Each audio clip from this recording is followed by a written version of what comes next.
sports and TV show streams, going live on YouTube, streaming live on YouTube.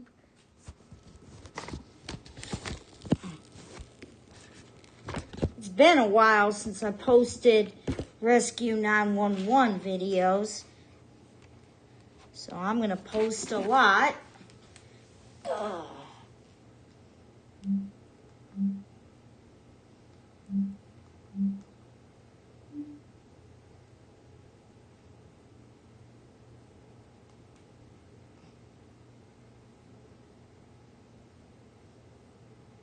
Sports and TV show streams, going live on YouTube, streaming live on YouTube.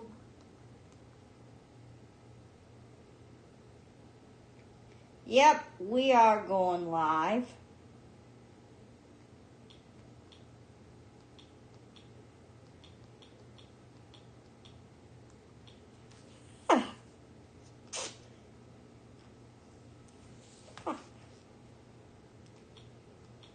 Go to catch up.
Oh, sick again.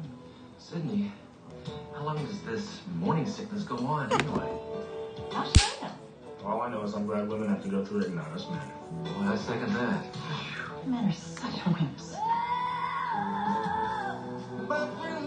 Yeah.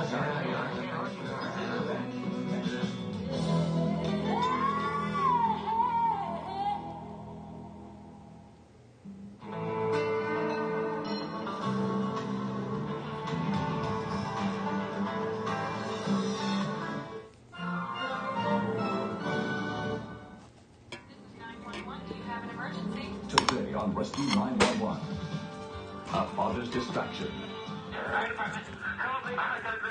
An unlocked door leads to a pathway of tragedy. It was absolutely lifeless. The child was neither breathing nor did he have a pulse. Oh, dear God. Plus, We thought she was having a heart attack. a rescue team passes a near fatal accident. My father, Medics make a life or death decision. This guy needed a lot more help right at that moment. On Rescue 911.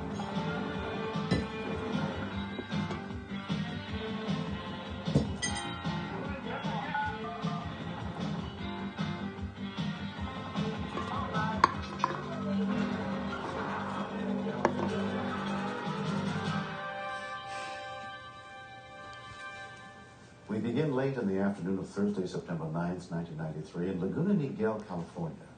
After returning home from running errands all day, John Anderson decided to relax in the backyard spa with his 14-month-old son, Ellis.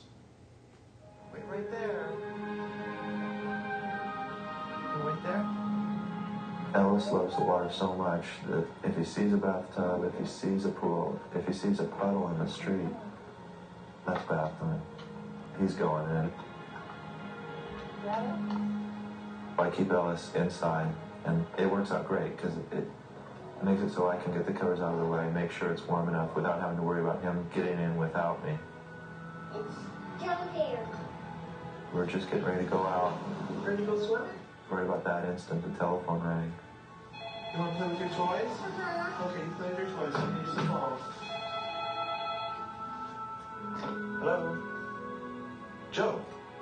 When I answered the phone, it ended up being a client. Sure. Automated voices?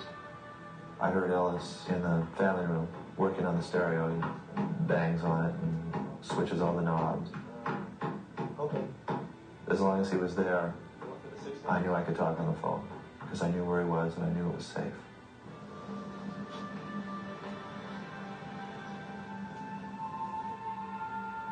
Okay, I can do the special billing for 6.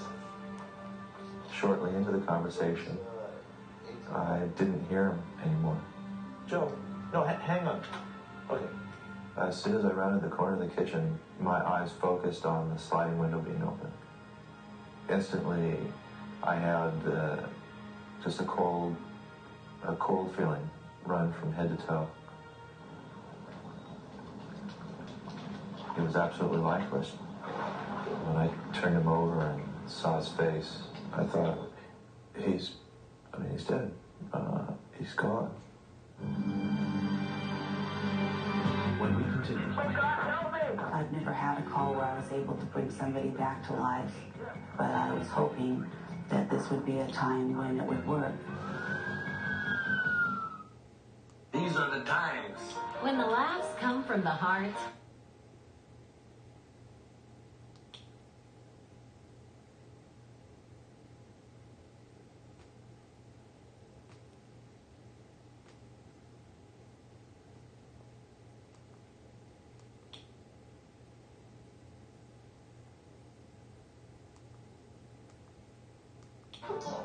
You're helping kids like me. Thank you. thank you. Gracias. Thank you. Please call or go online now. If operators are busy, please call again or give right away at loveshriners.org. Your gift makes a difference. Thank you for giving. If you have Medicare, you need to call 800-75...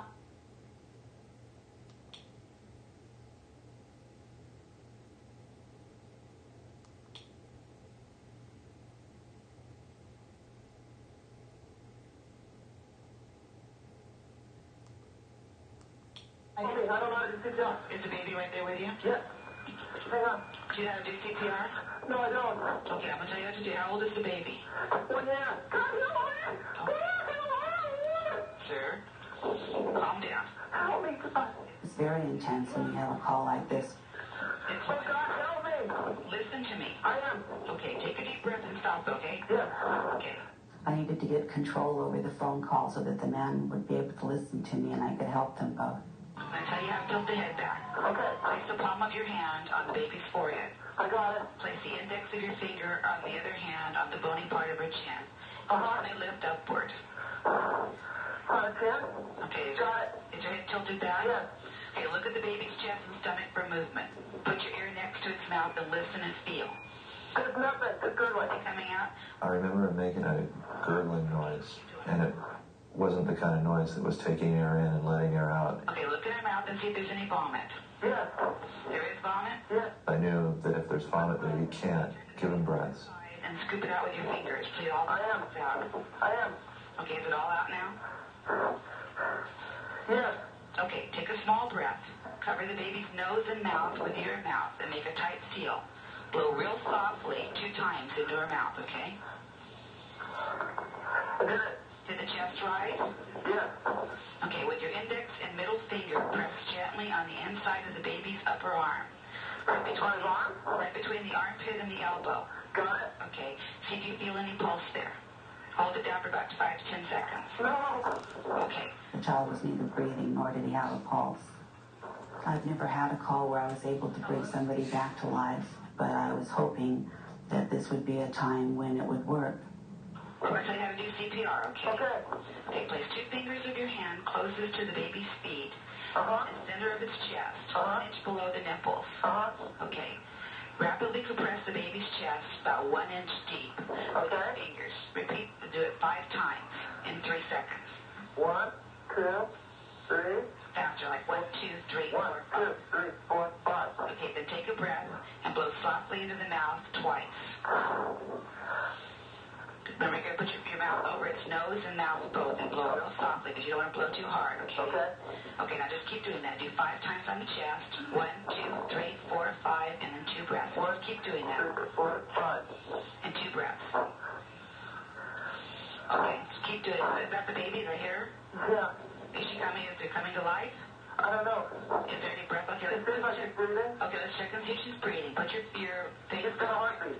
Put your face down next to her mouth and see if there's air coming out. It's going. Okay. The baby wasn't out of the woods just because he was breathing and had a heartbeat. There could be brain damage and complications that happen as a result of drowning. Okay, then let's just go ahead and let her stay as she is until we get there. Okay. There? Yeah. Okay, great. Bye-bye. Among those who responded was paramedic Terry Imlay. The child looked in very bad shape. He was pale and turning cyanotic. We got gas and respiration. He was barely breathing, which altogether meant that he was literally on death's door. Just one step in, one step out. Hey, Frank, you're going. Yes, man. I thought if Alice didn't make it, I'd miss my best friend. 14-month-old Ellis Anderson was rushed to Mission Hospital, where his mother, Jill, a trauma nurse, happened to be on duty. I was just dealing with a constant battle of reality and whether or not this was really happening or if it was a bad dream. And his respiratory effort was... Ellis was admitted under the care of Dr. Paul Levinsky. Jill was obviously very distraught. I then examined him and discovered that his pupils were fixed and dilated, suggesting a significant lack of oxygen to the brain. Giving him some Valium. The fact that he was posturing and not crying is another bad sign. See how he does? Did he have a heart rate at the scene? Yes, he did. I was reasonably sure that he would live, but his brain was not functioning normally. When I bent over and I touched him and I kissed him on the head, it wasn't Ellis. He wasn't there. I mean, it was his face, but there was nothing in him at that point. What we're going to have to do is just wait and see how he does. There's going to be time. But I can't make any promises. We'd have to watch him, we may have to support his breathing, but the key is going to be him.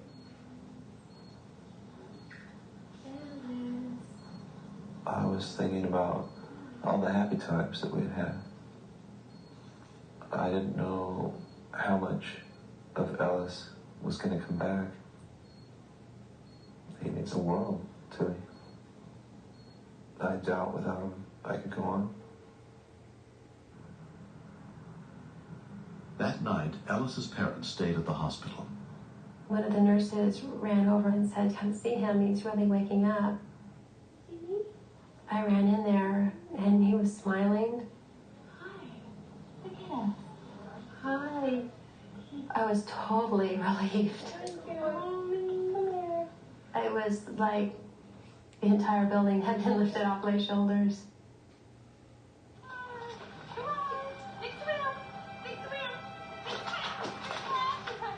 Ellis is doing great today. He's just 100% Mr. Go, Go, Go, learning new things, trying new words. John and I have never had so much fun in our lives. To have somebody that age that relies on you for his safety, you feel like you let him down. I feel more than lucky to have a second chance. I'm looking forward to meeting Kathy, the 911 dispatcher, to put a face with the person that played a big part in keeping my dreams together. How are you? Pretty well. Nice to finally meet you. I brought this for Alice. When I heard the baby start to breathe again, it was the most fantastic feeling I've ever had. It just felt wonderful to be able to help somebody and to think that I had been able to instruct the father how to help his child come back to life again. Good. Oh, you're so cute. It was just a very special moment. In order to prevent drownings, the primary factor is constant adult supervision. Somebody has to be watching the child all the time. Well, that's the ultimate goal. It doesn't happen. So we have to do something else to put another barrier in the way. We've put up a fence around the spa. It has an automatic closing device. It has a combination lock. So even if he could reach it, he wouldn't be able to get in.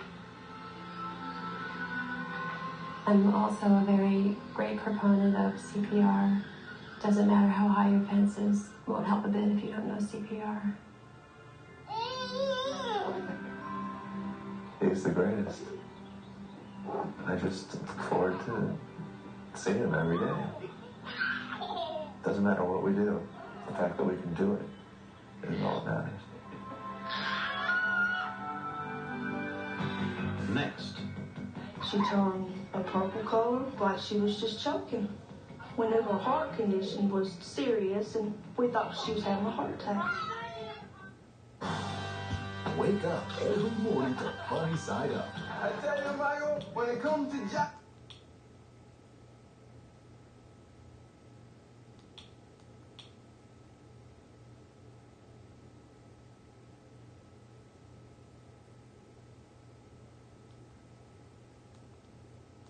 Be canceled. Call 800-279-0828 now for your free information. Don't leave your loved ones with your debt. Call the number on your screen now and see how final expense coverage can help you. There's no obligation, and you will also receive information about a free prescription discount card.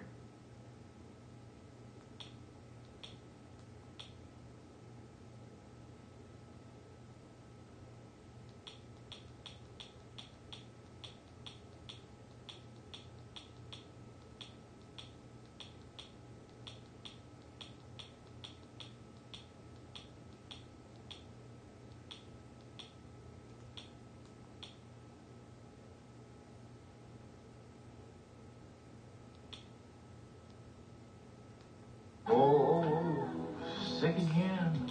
Sydney, how long does this morning sickness go on anyway? How should I know?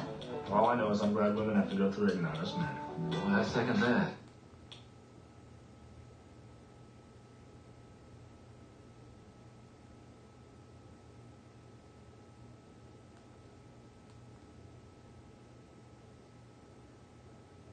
Which has been terrific. The great customer service. The price, the plan.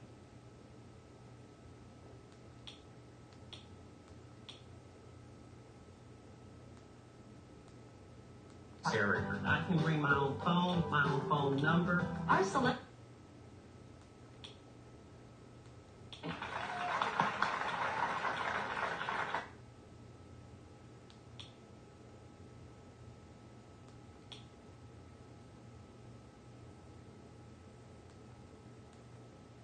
Medical exam is needed, so people like. Call 800-279-0828 now for your free information. Don't leave your loved ones with your debt. Call the number on your screen now and see how final expense coverage can help you. There's no obligation, and you will also receive information about a free prescription discount card. Call 800-279-0828. That's 800-279-0828. Three best friends from LA catch a plane to Paris, only to end up in Cleveland. Now they date like supermodels and room with Betty White, hot in Cleveland. Weeknights starting Monday at 11 p.m. Eastern.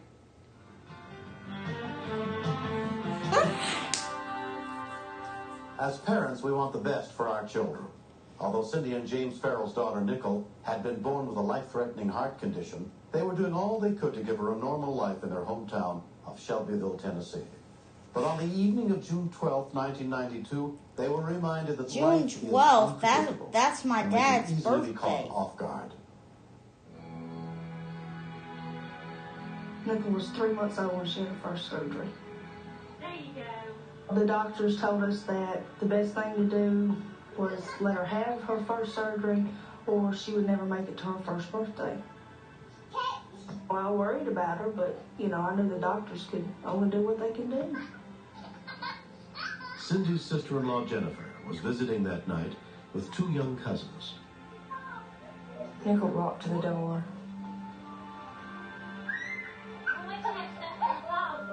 Everything. Now you're Mostly. Well, how you find him when you were Oh where? God, Cindy, something's wrong with Nick. At first I thought she'd fallen, and then she didn't get up. Nickel. She turned a purple color like she was just choking. We knew her heart condition was serious, and we thought she was having a heart attack. Jennifer called 911, and Bedford County EMS was immediately dispatched to the scene.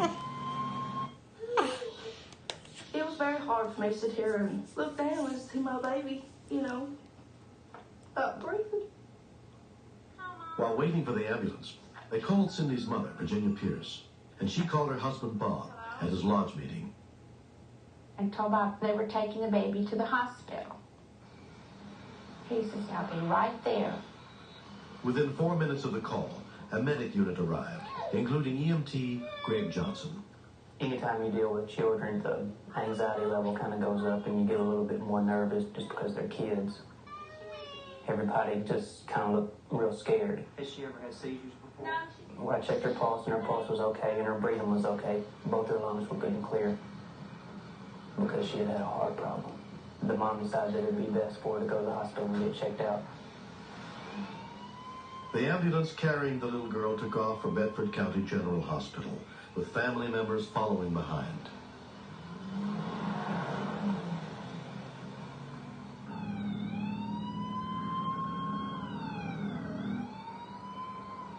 I felt the ambulance slowing down, and I heard Mike say, "What's this up here in the road?" I looked through the little hole between the front and the back, and I could see that a car was sitting upside down. The paramedic in the back says, "Ma'am, we've got to stop and check on this person." Is there anybody else involved in the accident? I don't know. I just heard a noise and came out. Okay.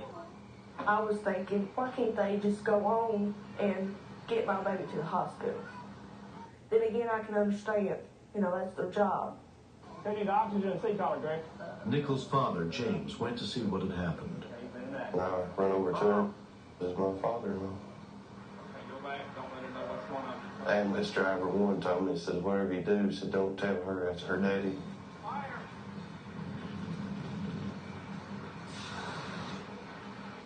Having some breathing problems, so it's like maybe some chest trauma. Mike said this guy's having a really hard time breathing. Okay, sir. Every time he would take a breath, instead of his chest rising like it normally does, it would kind of sink in. Okay, don't move, sir. At least it. It was a flail chest. Technically, you're not supposed to leave a patient. If the child had been any worse or had been unstable at all, I would never would have left her. But I felt that this guy needed a lot more help right at that moment.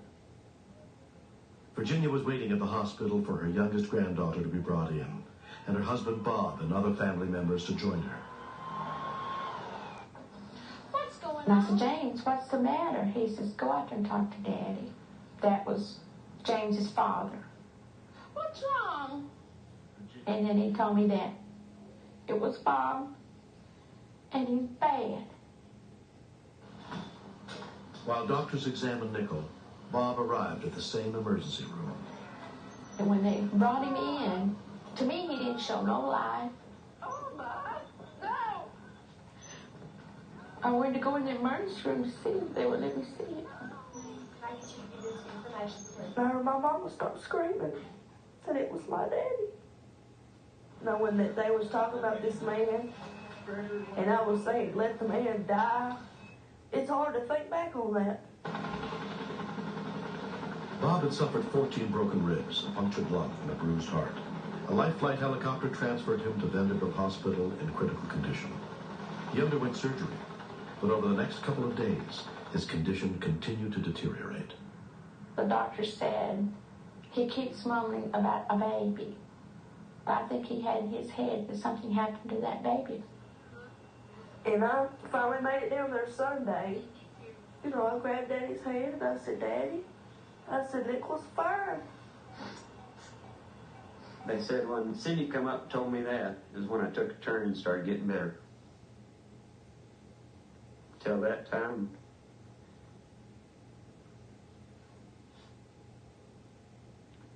I guess I just didn't care.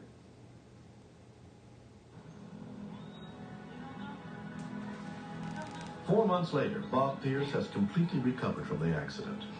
Because of continuing heart problems, 2-year-old Nickel underwent another surgery to correct a faulty heart valve. The doctors say it's just buying her some time. They're needing to replace that defective valve, but they can't do that until she's 16, 17 years old. Pretty hard. I think she has a good relationship with her grandfather. I think they're closer than they used to be. I might have grown up a little bit too. Instead of being a 49-year-old kid.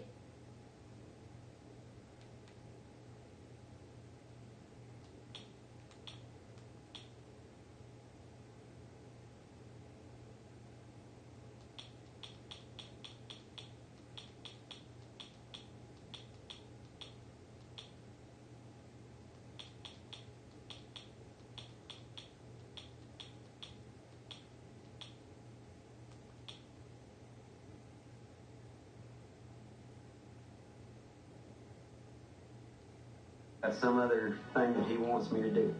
Yeah. He's got a reason for me being alive. I don't know how many the viewers or whatever have grandkids or children. But to me, just the opportunity of being around and seeing them, I'd go through it all over again.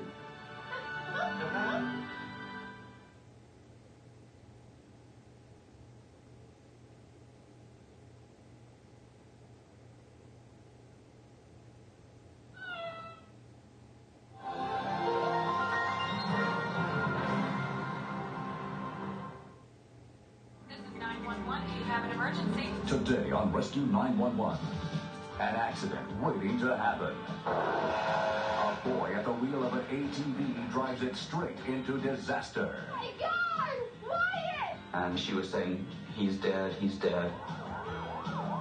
Plus, I'm being attacked by killer bees. a man fights for his life against the freak force of nature. We got the fire department on the way. You're good for this. Drop to the ground and roll. On Rescue 911.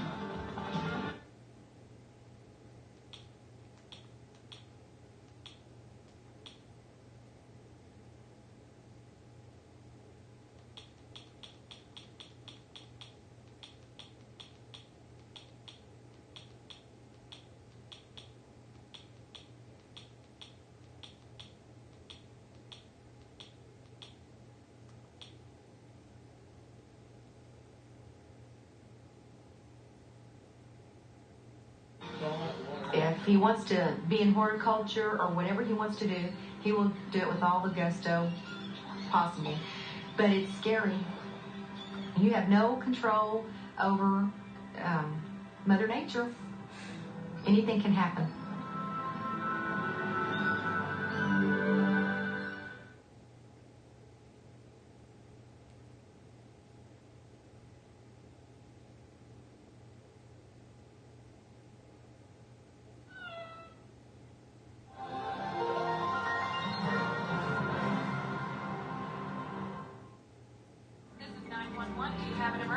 Today on Rescue 911.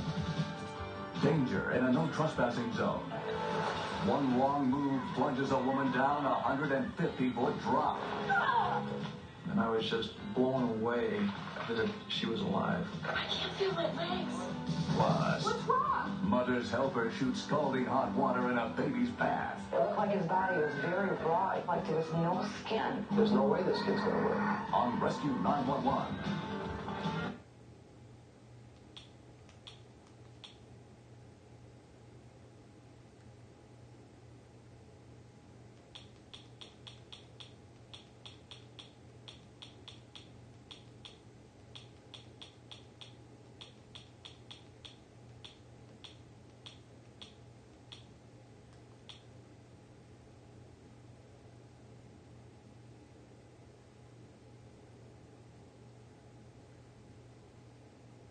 Done. The only thing I can say is thank you. But it's still not enough. Nothing in the world could be enough for him. Well, read it out loud. We'd like to hear that. Read it out loud. Yes. It says, Sergeant Paul Walsh for actions well beyond the call of duty on February 18th, 1992.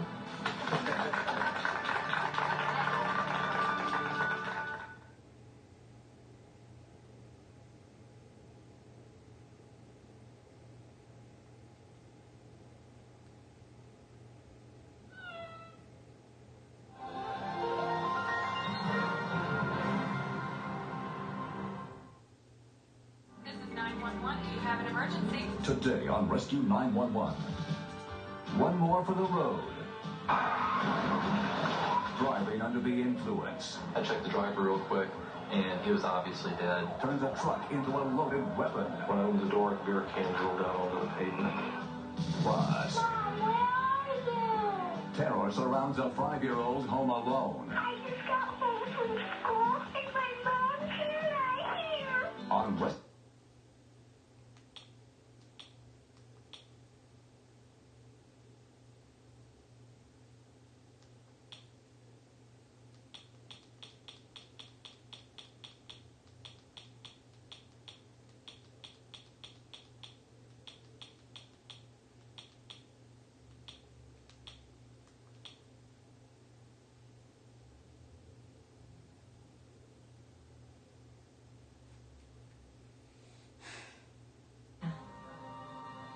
You guys are so mean. Gage, will you tell her? You have been granted a full pardon. Oh, what? Oh my God. Oh.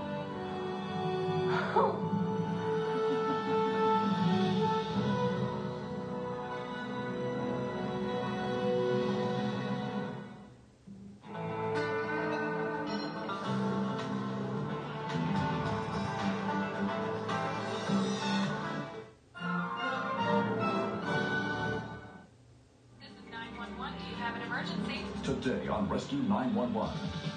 A blazing inferno.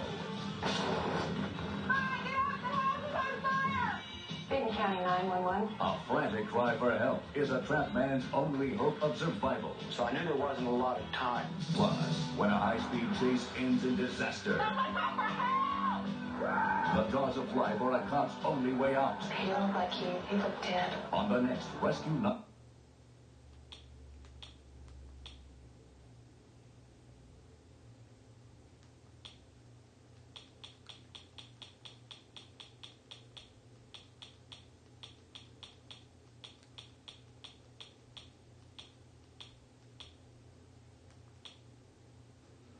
I'm looking for Bath Trapped Mommy. I know it came on sometime this week of Rescue 911. To return it to somebody else that needs it someday. Did you have a good day today? I'm really glad he's going to be around to watch our kids grow up. Okay. And I'm planning on spending the next 50, 60 years with him. So I just thank God that he came out of it so beautifully. Let's go to church. Have a good day.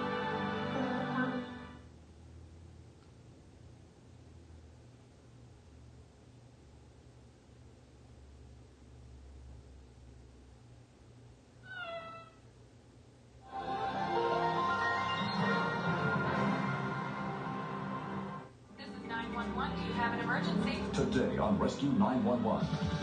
Friends in the great outdoors. A deadly fall in the middle Maybe of this nowhere is Bath Trapped Mommy. places one man's life in the hands of another. When I looked into his eyes, it was like he wasn't there. Plus, My little brother is choking. a crisis on the other end of the line. He'll be there in about 10 minutes. A telephone is a baby's only link to life. On Rescue 911.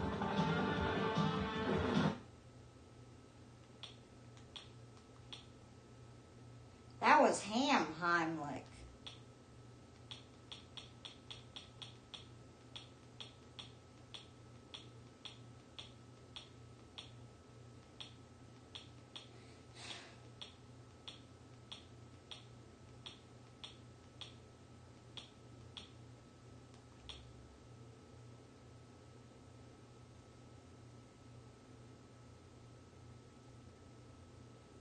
That her son was alive, and I knew she even liked me. Words can't possibly explain how I feel. I think he's the most wonderful person in the world, and I really feel that I owe Ryan's life to him. You're a special, special person.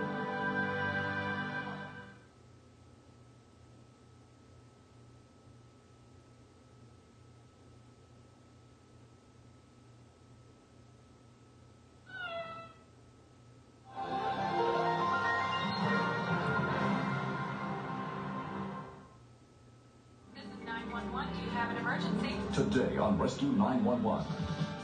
A boy's best friend. What do you mean the puppy went down the pipe, son? A family's desperate cry for help. We were like her last resort. Brings rescue workers out in force. I thought the puppy was gonna die. Plus, innocent games turned deadly. Go get help! Quick! My only prayer was that the help would arrive.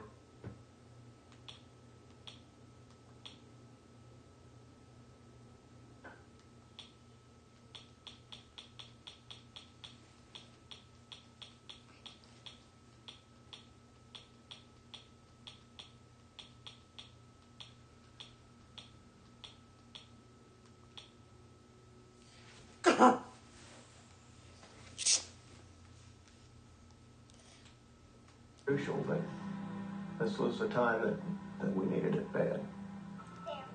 Get back. Okay, all yours. I'd like to thank my dad. I think he's a great guy, and I'm proud of him.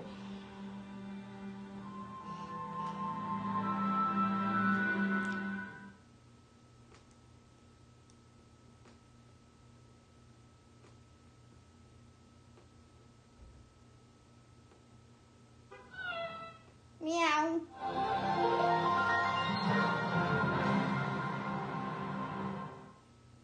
This is 911. Do you have an emergency? Today on Rescue 911. Disaster pulls a family together. A holiday down under takes a turn for the worse. We noticed he was floating face down in the water. Catching a teenager in a wave of tragedy. I didn't know if he was alive or dead. Plus, a mother.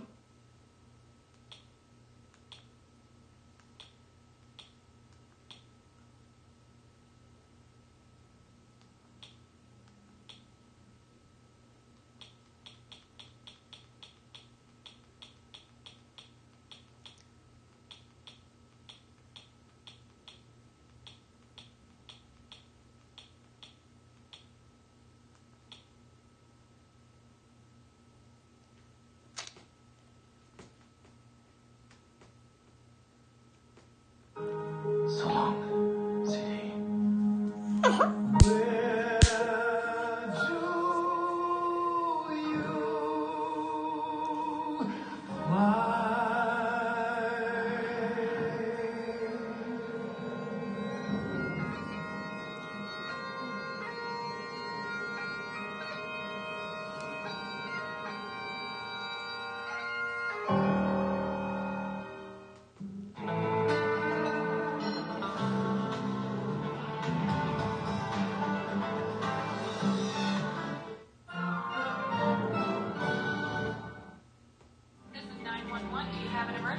Today on Rescue 911.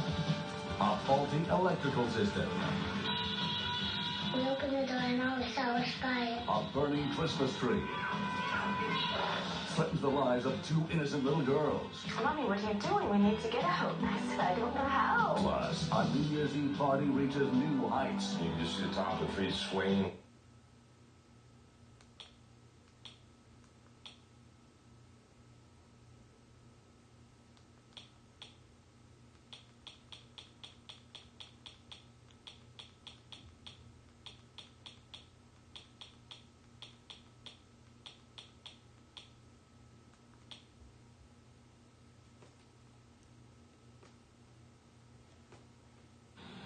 I kind of hope that I'm a good example of a bad example. Neither he nor his father has forgotten all the people who came to his aid. They're incredible. They did such a great job with taking care of me. I'm so appreciative that people will pick people up after they've injured themselves or gotten in accidents. They seem like angels of mercy. They're great.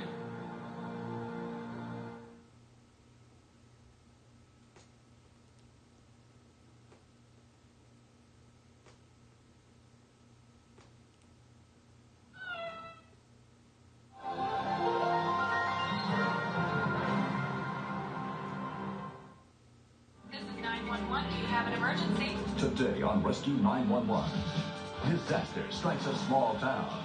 A minor brush fire turns into a major emergency. He was in pretty bad shape. I knew I'd done it. And a fireman's life is on the line. He had blood coming from his ears and from his nose. Plus, An exhibition turns deadly when it leads to heart failure. When I got to him, I assumed it was all over.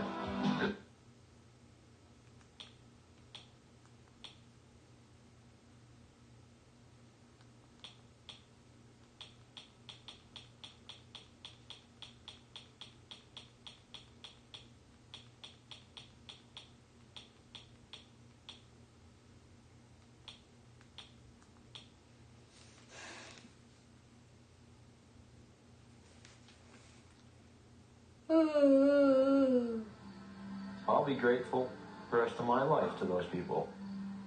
I'm back doing just about everything that I've always done. I can't quite keep up with Bob, but I'm slow but steady. I did get the blue ribbon. You know? Ooh, that was the most expensive blue ribbon I ever got. Your husband's gonna start wondering.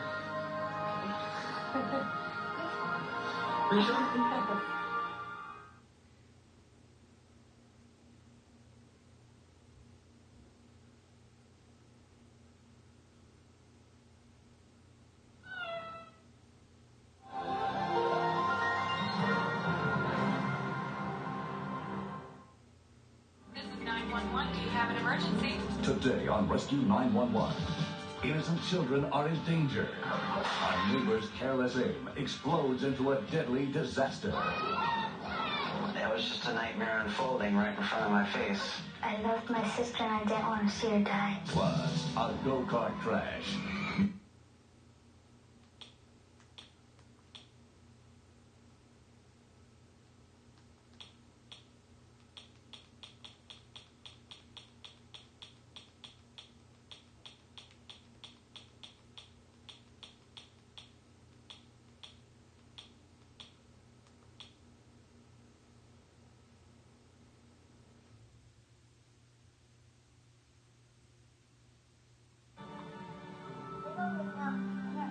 My little girl, Melissa, had an airbag.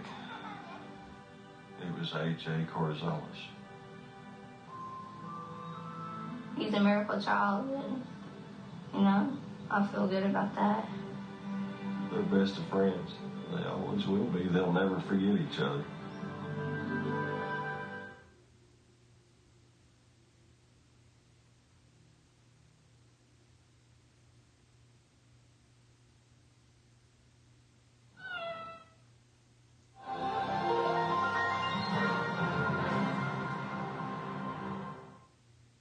This is 911. Do you have an emergency? Today on Rescue 911, a shocking wake-up call.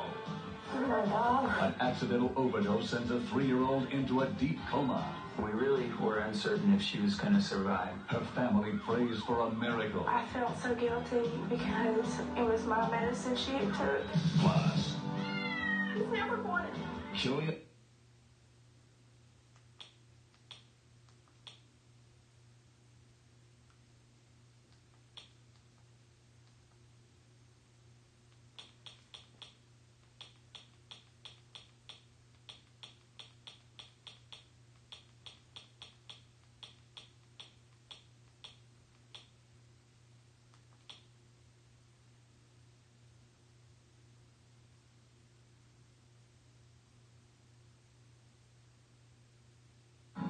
Let's go for a walk. A walk. Oh, what was the first thing you wanted to do? What's the first thing you wanted to do?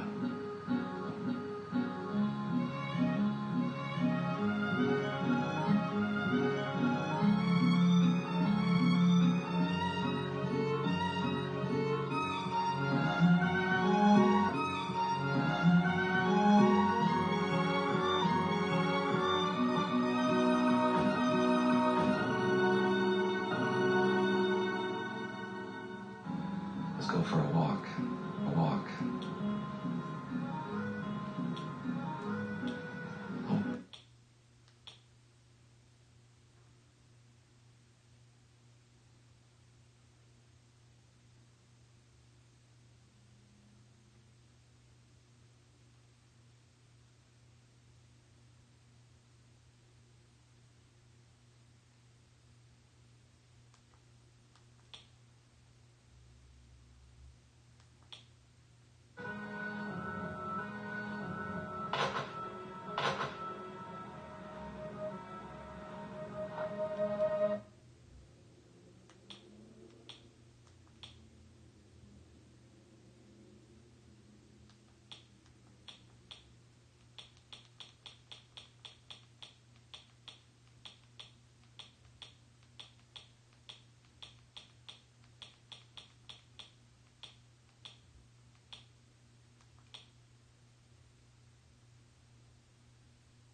but I'm very proud of him. Proud of him. I always wanted to be able to instill in my son that police officers were cool. But Vance thinks Land that police officers were cool.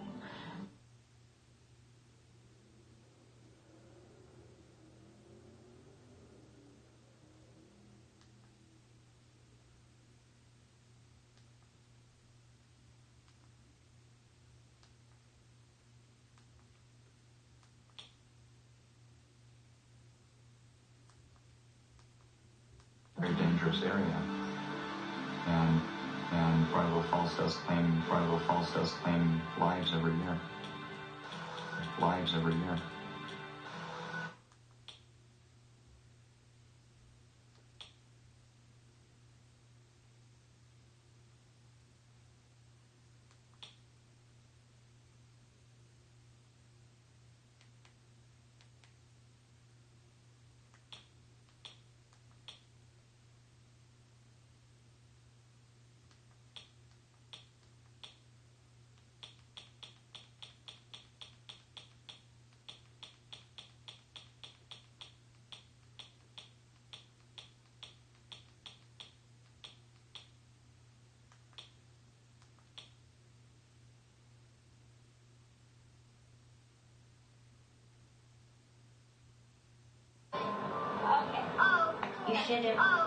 I think that last episode was Bath Trapped Mommy, but I won't be able to upload it because the audio's all messed up. And it keeps repeating. So I think I'll just go back.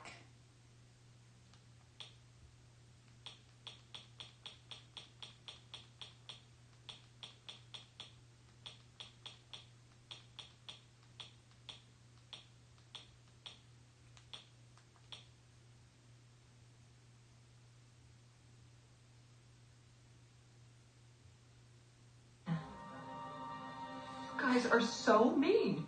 Gage, will you tell her? You have been granted a full pardon.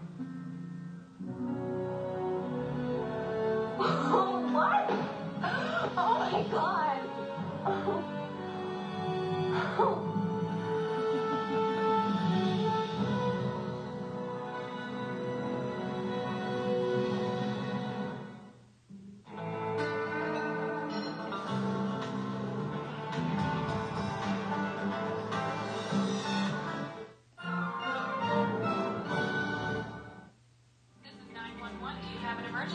Today on Rescue 911, a blazing inferno. Benton County 911. A frantic cry for help is a trapped man's only hope of survival. So I knew there wasn't a lot of time. Plus, when a high-speed chase ends in disaster, the jaws of life are a cop's only way out. He looked like he looked dead. On the next Rescue 911.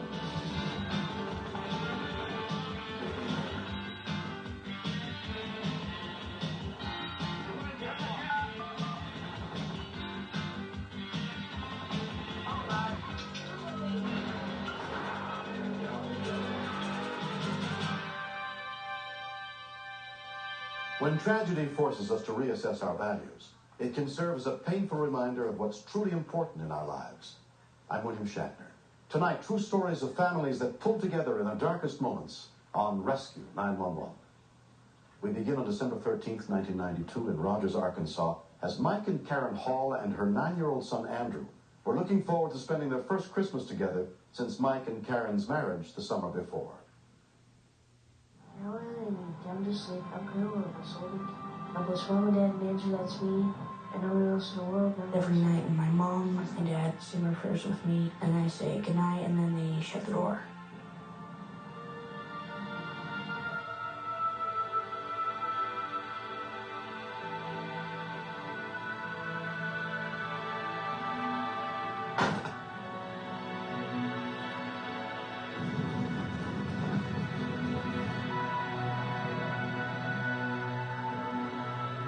I was really thirsty, I just figured that I'd get a drink. There was a lot of smoke. The Cub Scouts taught me to get out of the house very quickly and call the fire department. Mom! Dad! And I yelled for Mom and Dad so they would wake up. Dayton County 911. When the call for help came in, Rogers police officer Brian Walters happened to be in the dispatch center. Or Washington It was Street? only a couple of miles away from the police station. Okay. I thought if I could get there, I could contain the fire with my fire extinguisher.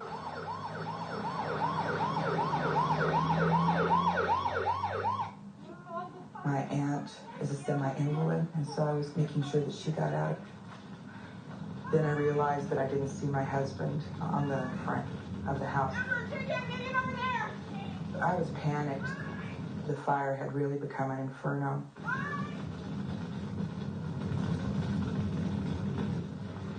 I was scared pretty much because I thought she might get trapped by the flames.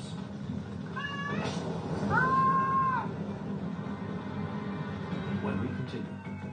I was under the assumption that it was a very small fire, and my first reaction was just, my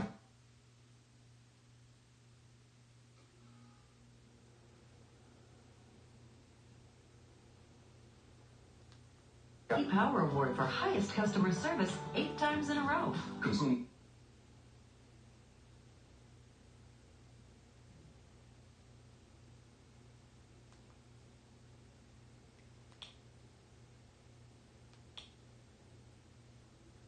It's real hard to breathe.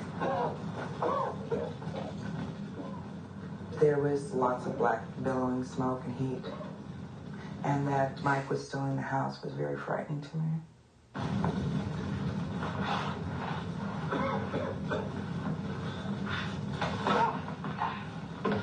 I didn't get in there. I asked her which room he was in specifically. I told her to go around and wait for the fire department because I didn't want her to see her husband in the condition that he may be in. I could not stay in the room at all. I screamed several times, but there was no response. Within a few minutes, units with the Rogers Fire Department arrived. Living room area was fully involved. Was getting ready to go into the roof area. When it gets into there, the rest of the house can go real fast after that. Firefighter Billy Bell headed around to the bedroom window. Ronnie, this one must be in here. The flame had not made it back to the bedroom area, but there was enough heat and smoke that I knew it was getting close, so I knew there wasn't a lot of time. It was hot, well over 1,000 degrees at the ceiling area.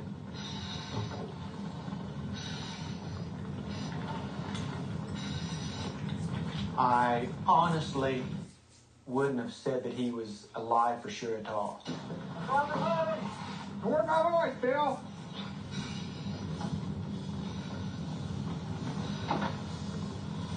I dragged him to the window. From there, it was just kind of a horse and push until I could have some help from the outside. When I heard that they had found Mike, I asked if I could go back and see him. They told me that I couldn't. I was put into one of their vehicles, which had a radio, and did hear that Mike was in respiratory arrest, which frightened me. Wesley Lewis was the first paramedic to reach the victim. With that intense heat and that much smoke, I was not expecting to find a survivor. I figured it'd be more of a coroner call. He had actually quit breathing, but he did have a pulse.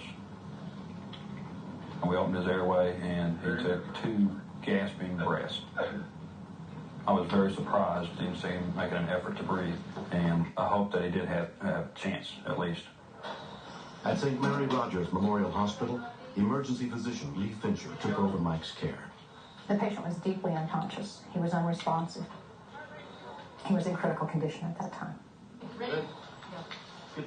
The major thing we're concerned about is the damage done to the lungs and to the brain from lack of oxygen.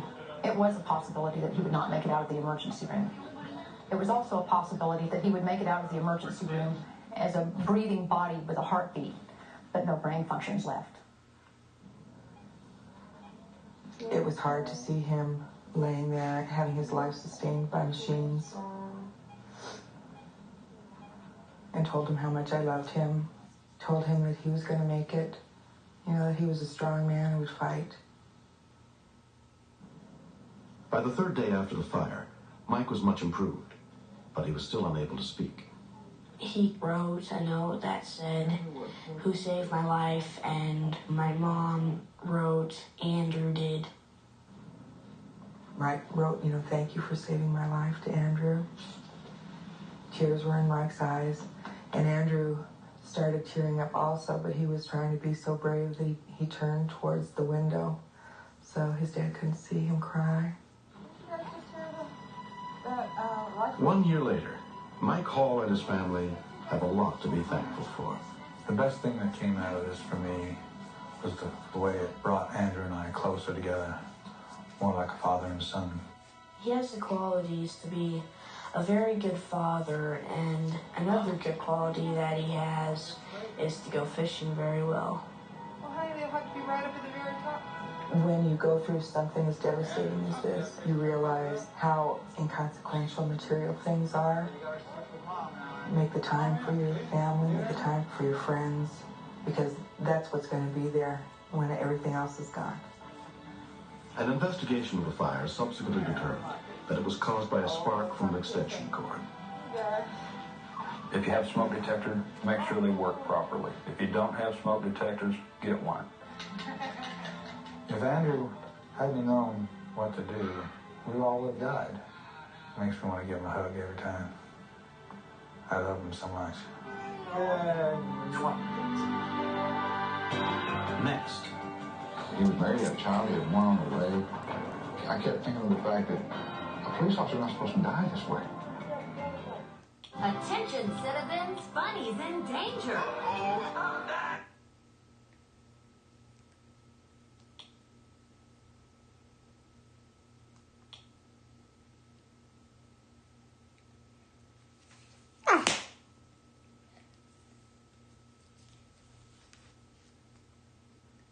People for a traffic violation.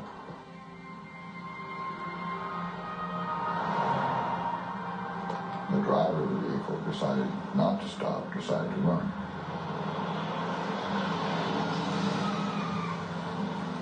"22-year-old Keith Sheffield had been a police officer for less than 7 months. He was married, had a child, he had one on the way.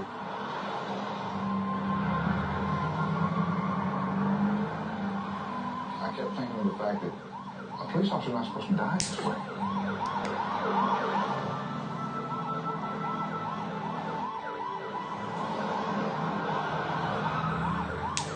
To this day, I can still hear him scream.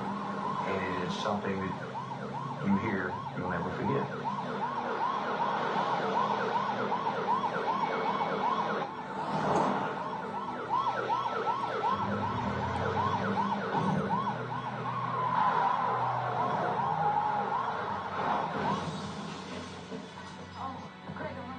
I just heard a big bang, and I just thought, oh no, the officer's been hit. Laura Newman lived just a few blocks from the site of the accident. When I saw the blood seeping out from his nose and his mouth and his ears, I was extremely terrified. I had never been in a situation like that before, and I don't wish that upon anyone. EMT Ken Saunders and his partner were the first rescue workers on the scene. We knew it was an officer from our sector by the markings on the car. And with the damage, that really escalated that personal apprehension. He's basically covered in blood, and at first I didn't recognize him. Austin Fire Captain Mike Van Blaricon showed up soon after. He was pretty well crushed into the seat. The encroachment into the interior compartment of the car was incredible. So I can't see him from like mid-thigh on down. I knew we had an extensive extrication ahead of us, and time was critical. You're okay, buddy. Sergeant Mike Phillips was the first police officer to arrive. Was anybody witness to this collision? Police officers are supposed to be in control. In this particular instance, Here, a very young officer was that I happened to know. He's trapped in a vehicle. He's flailing with one arm, and he's screaming and screaming and screaming. And in the face, he looks a lot like my son. Hey, just relax this arm a bit for us now, bud. I got the cuff already pumped up. Head injury patients are oftentimes combative, really fighting. It took everything that my partner and I had just to restrain the arms. Instinctively, he was fighting us because he thought we were the essential aggressors. He was trying to pull his gun out of his holster with his right hand. Let's get one of the officers in here to get the gun out. We got a shotgun in here, too.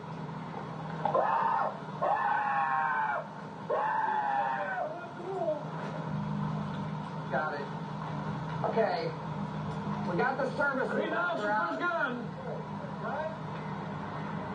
Lock it up and put it in the back of my car. Yeah, just relax. It affects me anytime you go to a scene, but it affects me more if it's someone that you know. Keith Sheffield, they're trying to get him out of the car now. Keith was energetic. He had his whole life ahead of him, his whole career ahead of him.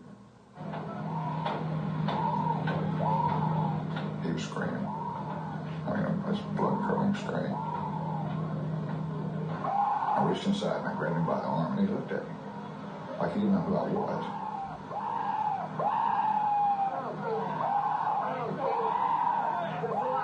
I didn't think you were going to take us to the hospital. We're getting out of here, okay? Sergeant Phillips was behind me, came up behind me. He could tell that I was having difficulty dealing with the situation. And he said, Mac, back off a minute. You're too close to this situation. And I said, I don't want his wife hearing about this on TV. I said, I'm going to go get his wife. I'll tell his wife what's going on. Take her to Breckenridge.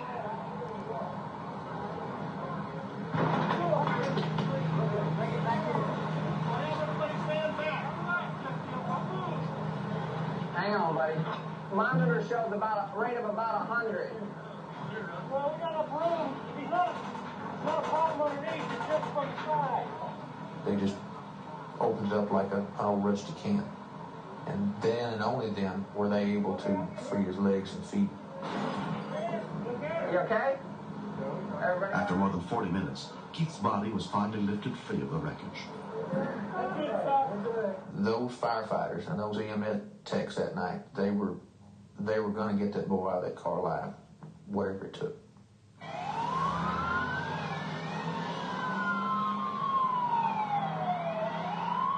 There was no way to get the helicopter into the area, so we blocked off all the intersections just to allow that ambulance to run straight to Breckenridge. At Breckenridge Hospital, Keith was examined by emergency physician Sean Wasmuth. 40% of severe head injury patients, like Officer Sheffield, die. The remaining that survive often about half have permanent disabilities. Dawn brought Keith's wife, Dusty, who was 7 months pregnant, to the hospital. I didn't go into details. I didn't know at that point whether he was still alive or not.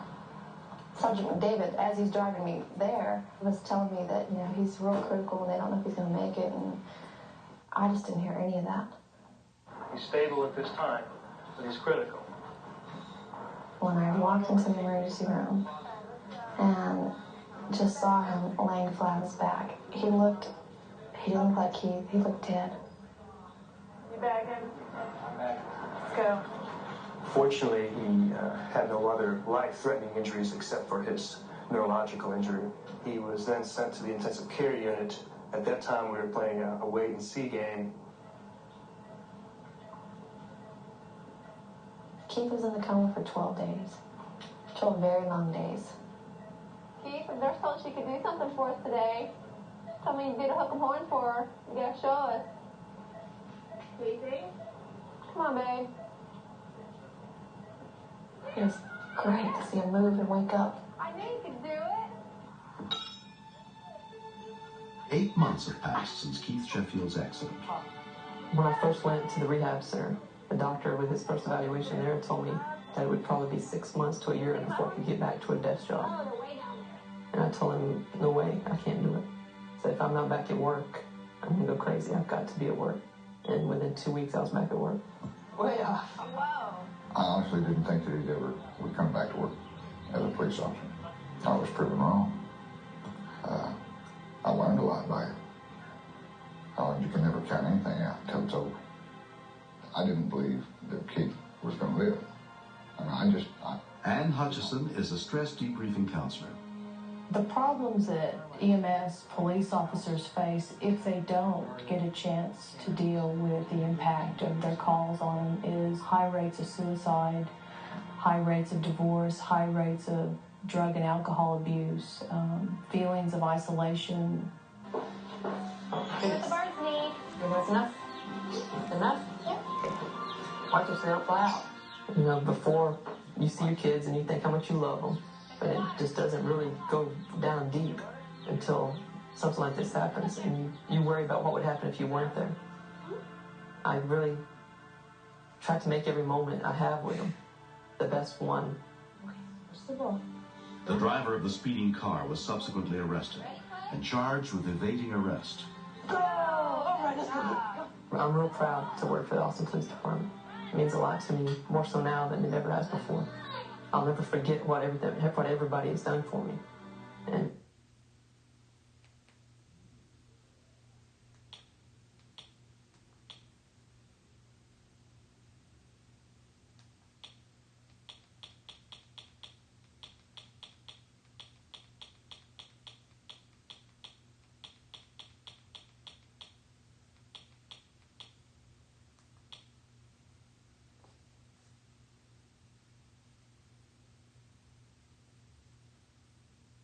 to return it to somebody else that needs it someday.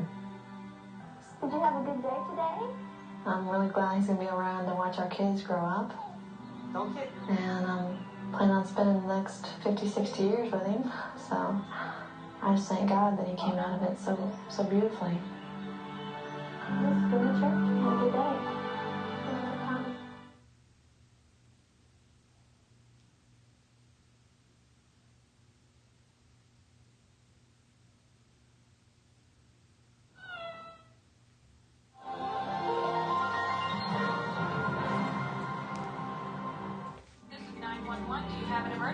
Today on Rescue 911, friends in the great outdoors. A deadly fall in the middle of nowhere places one man's life in the hands of another. When I looked into his eyes, it was like he wasn't there. Plus, My little brother is choking. a crisis on the other end of the line. He'll be there in about 10 minutes. A telephone is a baby's only link to life. On Rescue 911.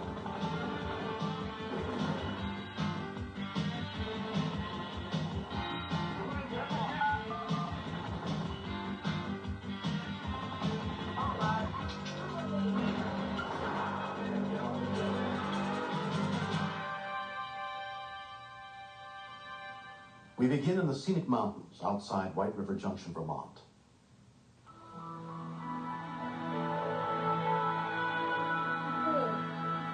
Every year somebody usually dies in the gorge.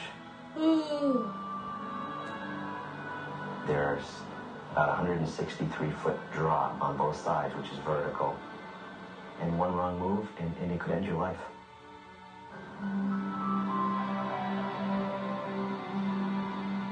On June 29th, 1992, Damian Halleck and his friend Irv That was Smith the were day searching after for my coins on the Coochie birthday, River.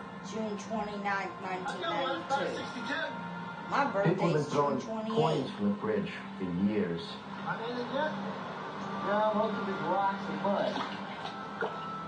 Where we were searching, those coins were getting kind of scarce. So Damian just kind of wandered off.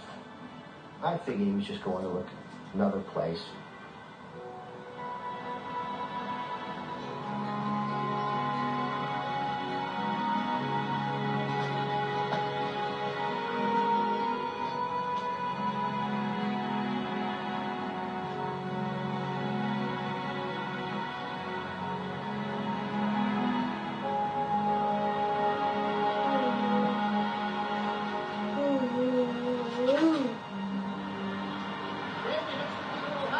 The walls are made of shale. It seems like it's got a lot of texture to it, but it doesn't hold you up at all. I figured you'd do like the rest of us have, start up the walls, and then just stop and come back down.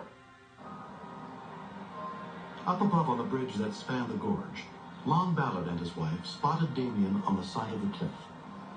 He can barely get his footing. I told my wife, this guy's crazy climbing up the side of this gorge. Look out. In fact, as he was climbing, you could see a few rocks starting to drop. I thought he was a novice and probably didn't know what he was doing.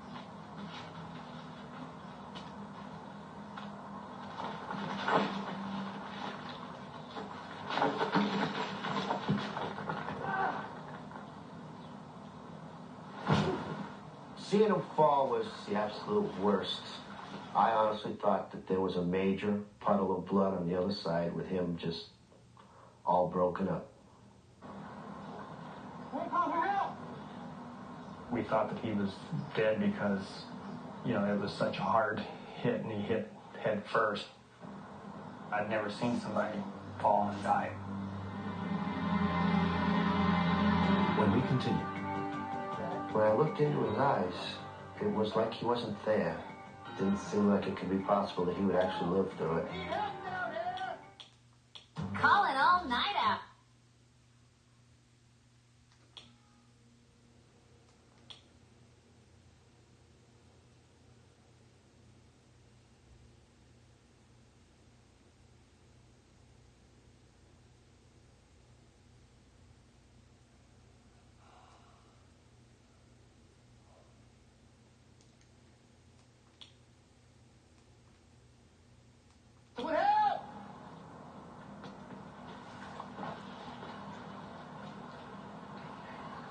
And then his body went into convulsions.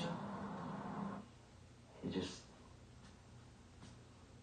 didn't seem like it could be possible that he would actually live through it.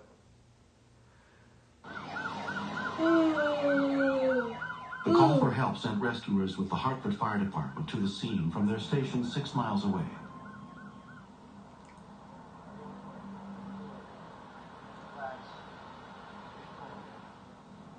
When I looked into his eyes, it was like he wasn't there. I was afraid that he'd go into shock and we'd never get him back. So I had to keep talking to him. I had to keep him awake. I couldn't lose him. Within 7 minutes of the call, medic units arrived, including EMT Jeff Libby. When I heard it was a gorge rescue, the first thing that started running through my mind is you gotta prepare yourself for the worst. Hey! Is he conscious? Is he having any difficulty? When I saw him laying there, it did look like it was going to be a fatal fall. Is he having problems breathing? The bleeding had slowed down to almost a stop. So I didn't know if it was the hypothermia that was causing it or the lack of blood. It took 20 minutes to hike down into the gorge. Before the medics could get to the victim, the specially trained high-angle rescue team arrived at the bridge, led by Fire Chief John Wood. Rescues at the gorge are one of the more nerve-wracking type rescues that we perform because of one little slip and one of the rescuers could be severely injured himself.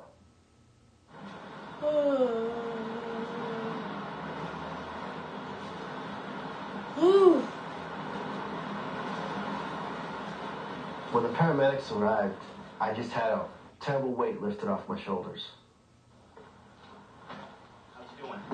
When I'm looking at this person who's not moving any of his extremities, the chances are, with a 40-foot fall, that he could be paralyzed. At that time, we sent 6 more rescuers down and a Stokes stretcher. He was talking very deliriously.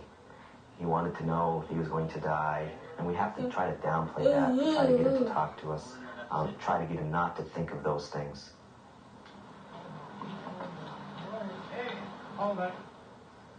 Chief Wood decided it was too risky to attempt to lift Damien up the 160 feet to the bridge, so the firefighters had to carry him back up the trail.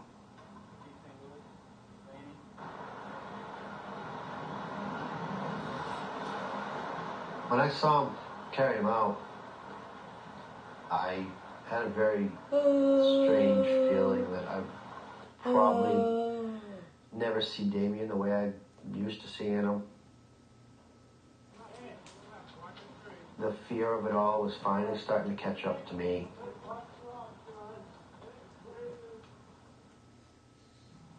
"22-year-old Damien Halleck was taken to Dartmouth Hitchcock Medical Center, where he was diagnosed with a broken neck. His mother, Deidre Miller, was notified of his accident.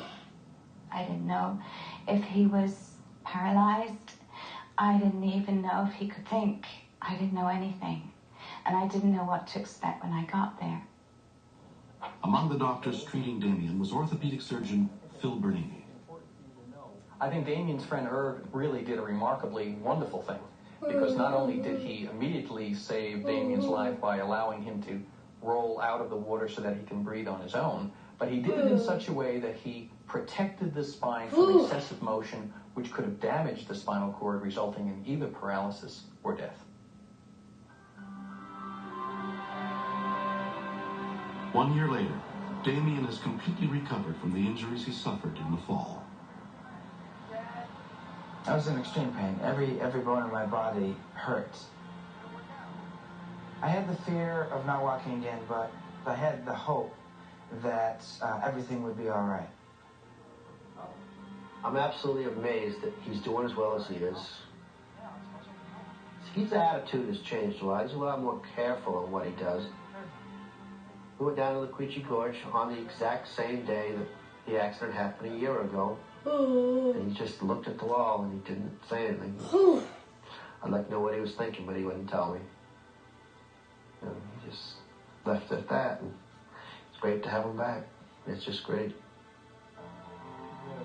If I have any advice to give to people, think about all the things that you've done in your life, everything that you've enjoyed doing. Imagine now that you can't do any of those. Imagine that you can't do any of those. You are now on a bed, you're now in a wheelchair, you are now relying on other people to do things for you. You'll realize real quickly how stupid I had been. If I had one thing to say to the rescue people, it would be, thank you. It seems so insignificant just to say thank you. They saved my son's life. Next. 911, can I help you? Somebody's got to get here. Help me, guys, I can't die.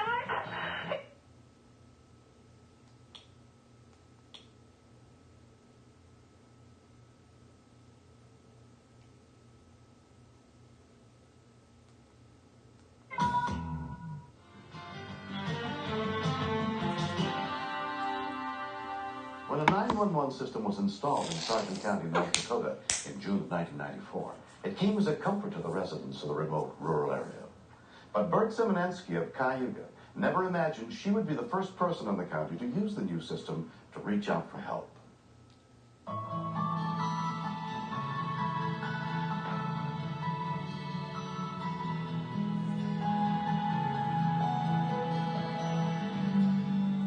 It was quite a warm day. I had been doing dishes, and Ryan was playing outside. There were 11 years between him and his older brother, so needless to say, he's kind of an unplanned addition to the family. Ryan came down for a snack. Refrigerator. Really hungry? And so I took a piece of deli ham out and I just rolled it up, and he said he was going to go sit outside on the step and eat it. Careful, okay? He has it all the time, so I didn't think anything of it. Ryan's 13-year-old brother Brad was already outside. He keeps us busy. He goes upstairs, he's in our rooms, he's outside.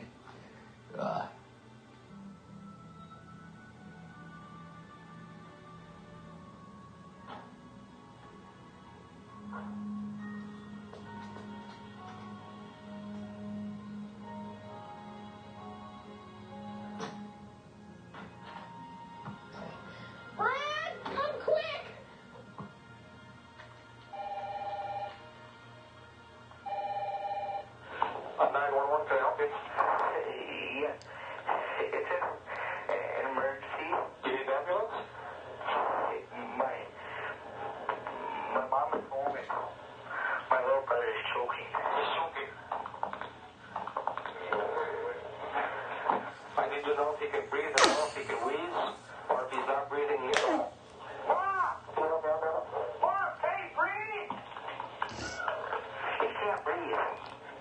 Dispatcher David Kulikowski took the call from the centralized North Dakota State Radio Communications Center.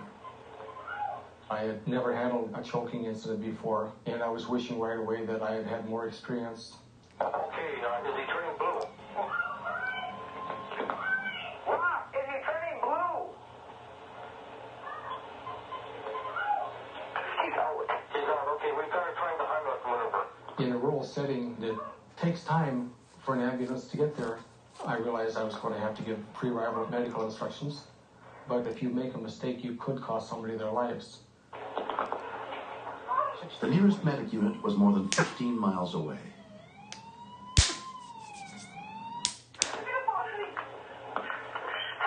Yes, ma'am, we're sending the ambulance now. You've got to try the Heimlich maneuver. I tried. You tried. If you put your fist over his stomach above the belly button, and you jerked, you're going to have to keep trying. I don't remember exactly how many times we tried that Heimlich thing, but that didn't work. Yeah, he's turning blue. Oh, somebody's got to get him. Help me, God, he can't die. He's just a little boy. When I heard the mother say the child was turning blue, I could feel for the mother. I have children myself, and I wanted more than anything in the world for that child to live. It was the only thing that meant anything to me. You've got to come down and then try to do the best you can.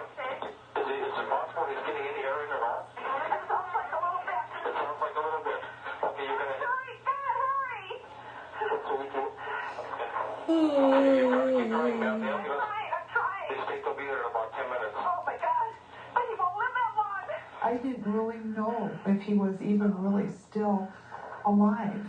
But I told Ryan, you can't just die, in the back of my mind.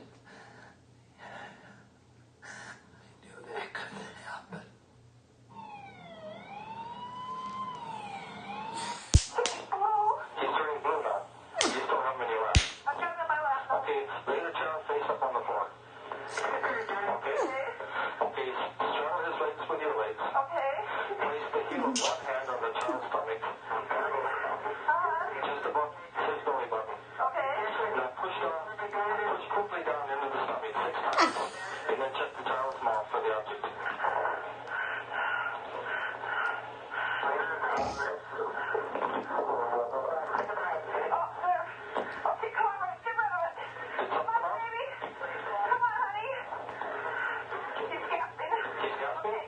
I found out the child was gasping for air. I realized there was hope. You've got to open his mouth and try to see if you can get something out. I advised the mother to turn the child's head to the side and scoop the material out of the mouth. I was hoping that we could get the material before the child could breathe it back in. Okay, I brought him outside. Okay. Was he eating something, ma'am? Yeah, a piece of ham. A piece of ham? Yeah. Okay, he is breathing. He is breathing, good. I think you just saved your son's life. Oh, my God. How's his color? His color is better. He's still wheezing. Okay. His eyes are wide open. Okay. And he's still trying to get rid of.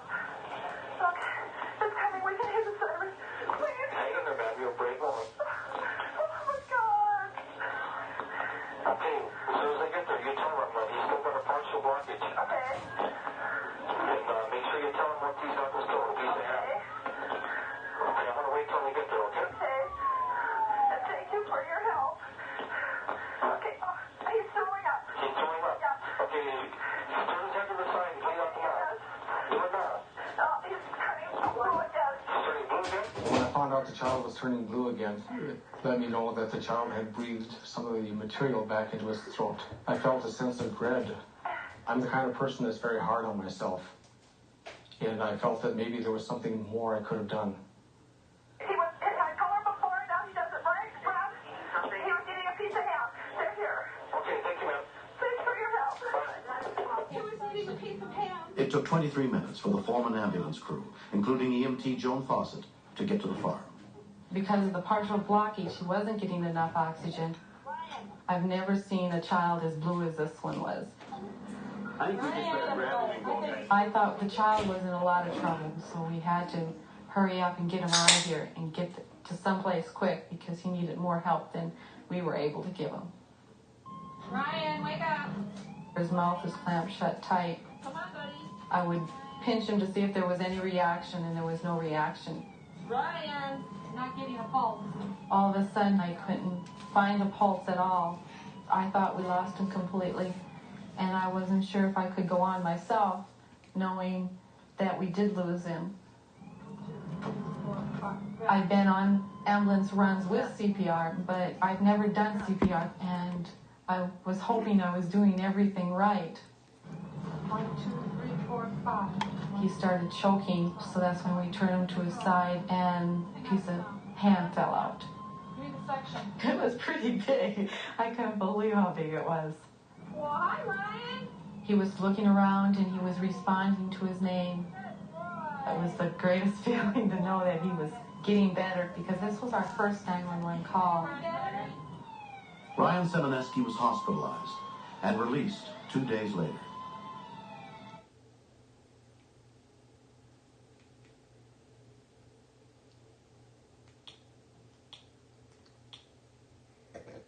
Excuse me.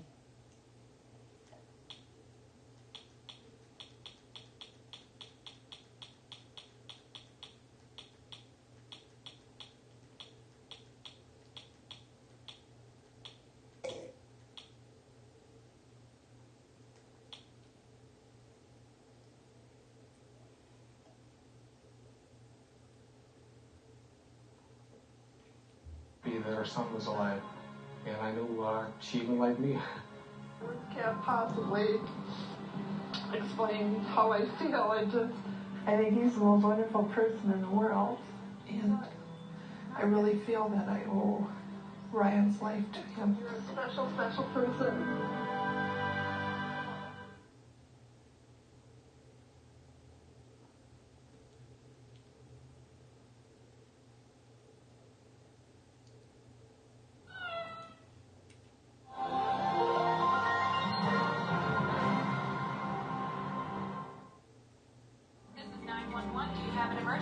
Today on Rescue 911, a boy's best friend, What do you mean the puppy went down the pipe, son? a family's desperate cry for help, We were like her last resort. brings rescue workers out in force.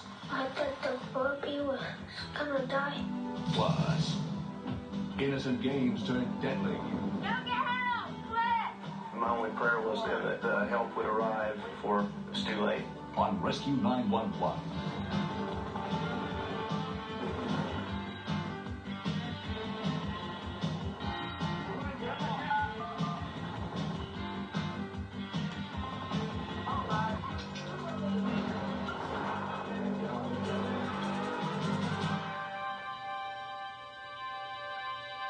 Around 1 p.m. on March 13, 1994, Larry Medina, his wife Betty, and their 3 children were looking forward to spending a quiet afternoon at their new home in Houston, Texas. But their plans suddenly went down the drain when one family member got in trouble over his head. Much of the footage in this story was taped as the events unfolded. Come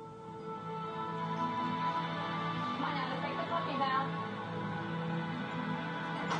Sunday after church, my wife and the children took Precious and the puppies outside to get fresh air.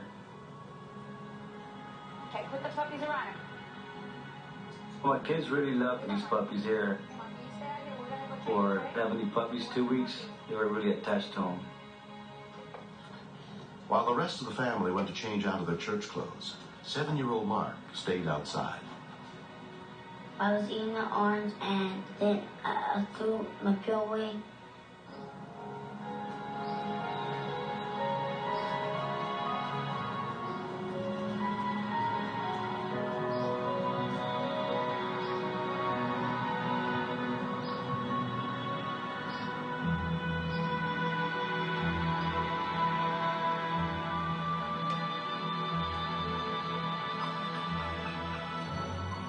I just had a little tail, went in the pipe, then I tried to reach for it.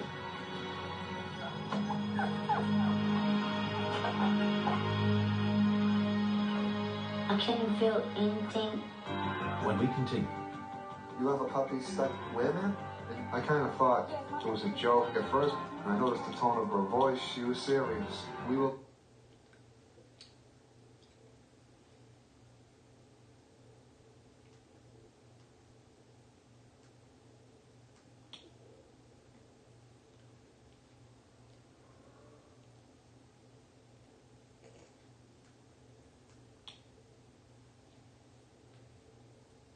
I started looking through the phone book, and I happened to pass something that said rescue. And I said, oh my God, this is it. Good evening, Rescue Router Ronnie speaking. How may I help you? Plumber Ronnie Lozzie took the call. You have a puppy stuck where, man? I kind of thought it was a joke at first. Can I get some information from you, man? What is your name? I noticed the tone of her voice. She was serious. She called everybody else she could call. We were like her last resort. By the time the plumbers got to the Medina's house around 8, the puppy had been trapped in the sewer pipe for more than 7 hours. And it runs into his main line. We put a hole in it. I seen Betty Medina's daughter. She was crying. She loved this little puppy. That took its effect on me because I love kids. So I told the guy I was with, let's see if we can find them on the sewer camera. Jimmy, you want to pass me that rail? It's an infrared head on the rail, and we have a regular TV monitor that we hook it up to. Basically, we can see for any broken pipes, root damage to pipes, or in this case, a dog. Looks like I'm coming up to the city drop, where it drops into the city main. After going out 20 to 30 feet, we finally came up to him. I'm coming up to the puppy. There he is, right there. There he is. There's a bunch of debris in there, like some leaves, and he looks like he's hanging on to a stick. All right, there's his head right there. That debris he was clinging on to was saving him from dropping into that city main, but we couldn't tell exactly where he was. I got in. He looks like he's somewhere out in the middle of the street somewhere.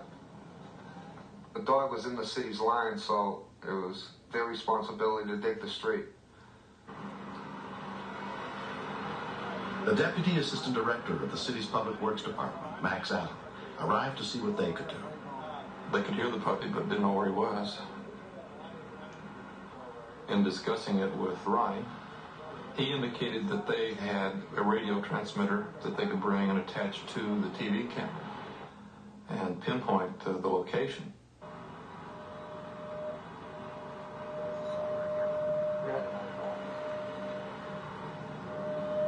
It indicated that the transmitter was about 8 feet below the surface of the street. You should be right here. So the first thing to do was get the pavement and the concrete up so that the backhoe could start digging.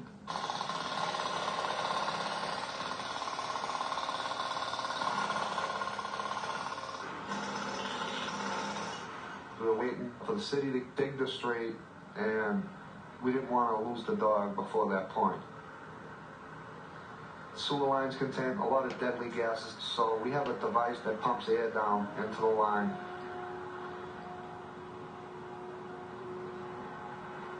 People might think that because they're dogs, they don't know anything. But Precious sat on the porch, and she just sat there. She wouldn't move. She wouldn't play with the other puppies. She just sat there, just waiting. She knew that there was one of her puppies missing.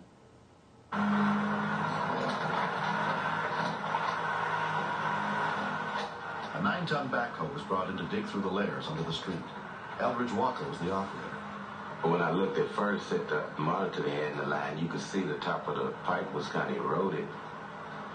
So my basic idea was to try to dig on the side of it and then let them do the rest with the shovel, because if I touched the top of the pipe with the backhoe, it was over. He's been in there about 14 hours now. If you notice, this is his head right here. There's a piece of wood right here. And he's hungry because he's a 2-week-old puppy. He's eating the wood down there, trying to get some nourishment out of the wood. I was scared because I thought the puppy was going to the main sewer line. Because we couldn't dig fast enough. I thought the puppy was gonna die, and I gave it up. But I learned that never give up. All right. Jimmy, grab your ball, please. Your hand, buddy.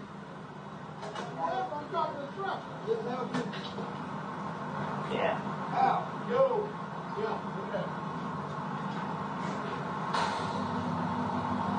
Can you see what that light? got him?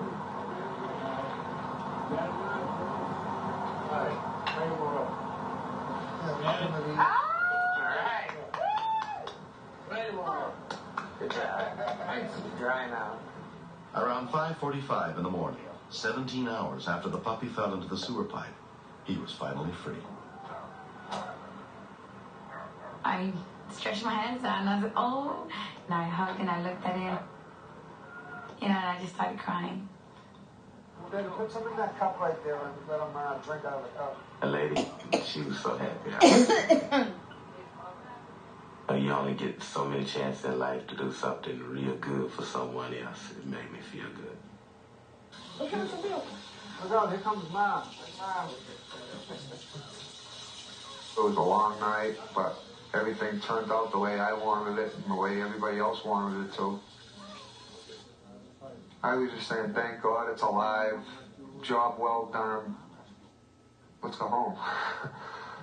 How you doing? All right, little fella. We got you. When the puppy went down the sewer line, he had no name. But when he came up, I had already decided that his name was going to be Rescue Rooter. So for short, we called him Rooter. Here comes Robert. He's got Rooter with him. Come on, Precious. Precious. The Medina family found a home for their adventurous puppy with one of the plumbing company's employees. We haven't seen Rooter over a month, and when they saw one another, they just bonded together. Come here, Precious. Come here, Rooter.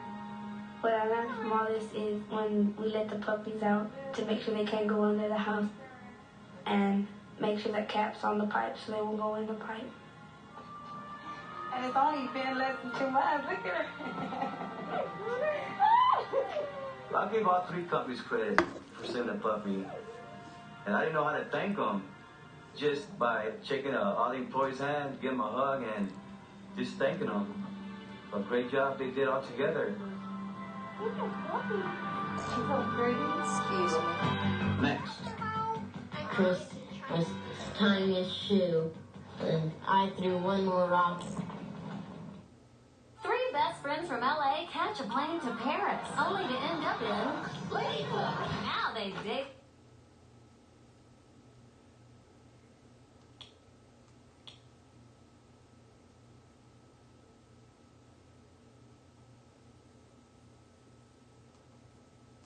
Door and shipping is free. Plus, get a week of probiotic shakes to support your immunity free.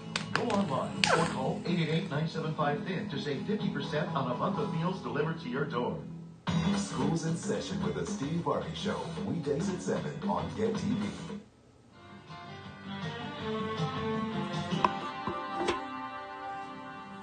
On September 25th, 1993, while his wife was in town, Ron Albers was looking after their 3 children, including 10-year-old Chris and his younger sister Jessica, on their 700-acre farm in St. Leo, Kansas.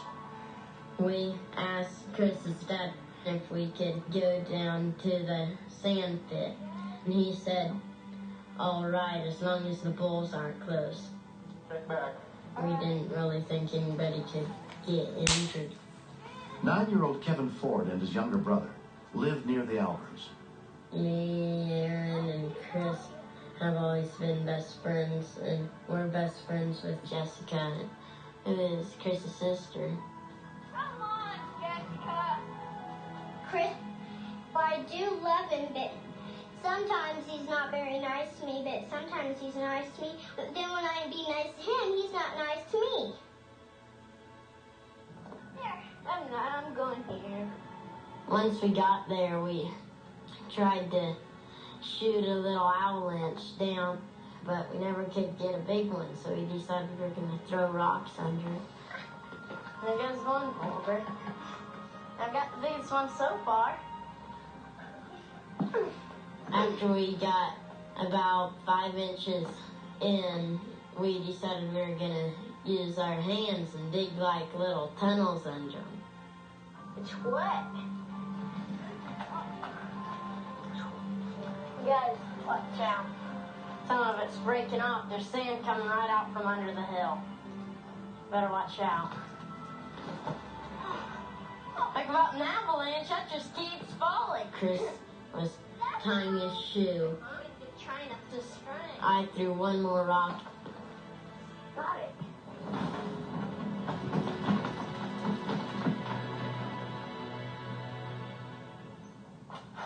Anya's legs were sticking out. Run! Go get help! Quick!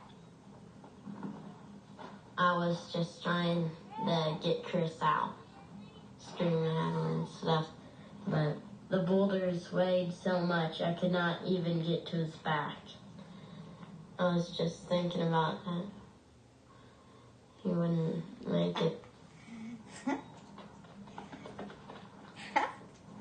thought that he was going to die.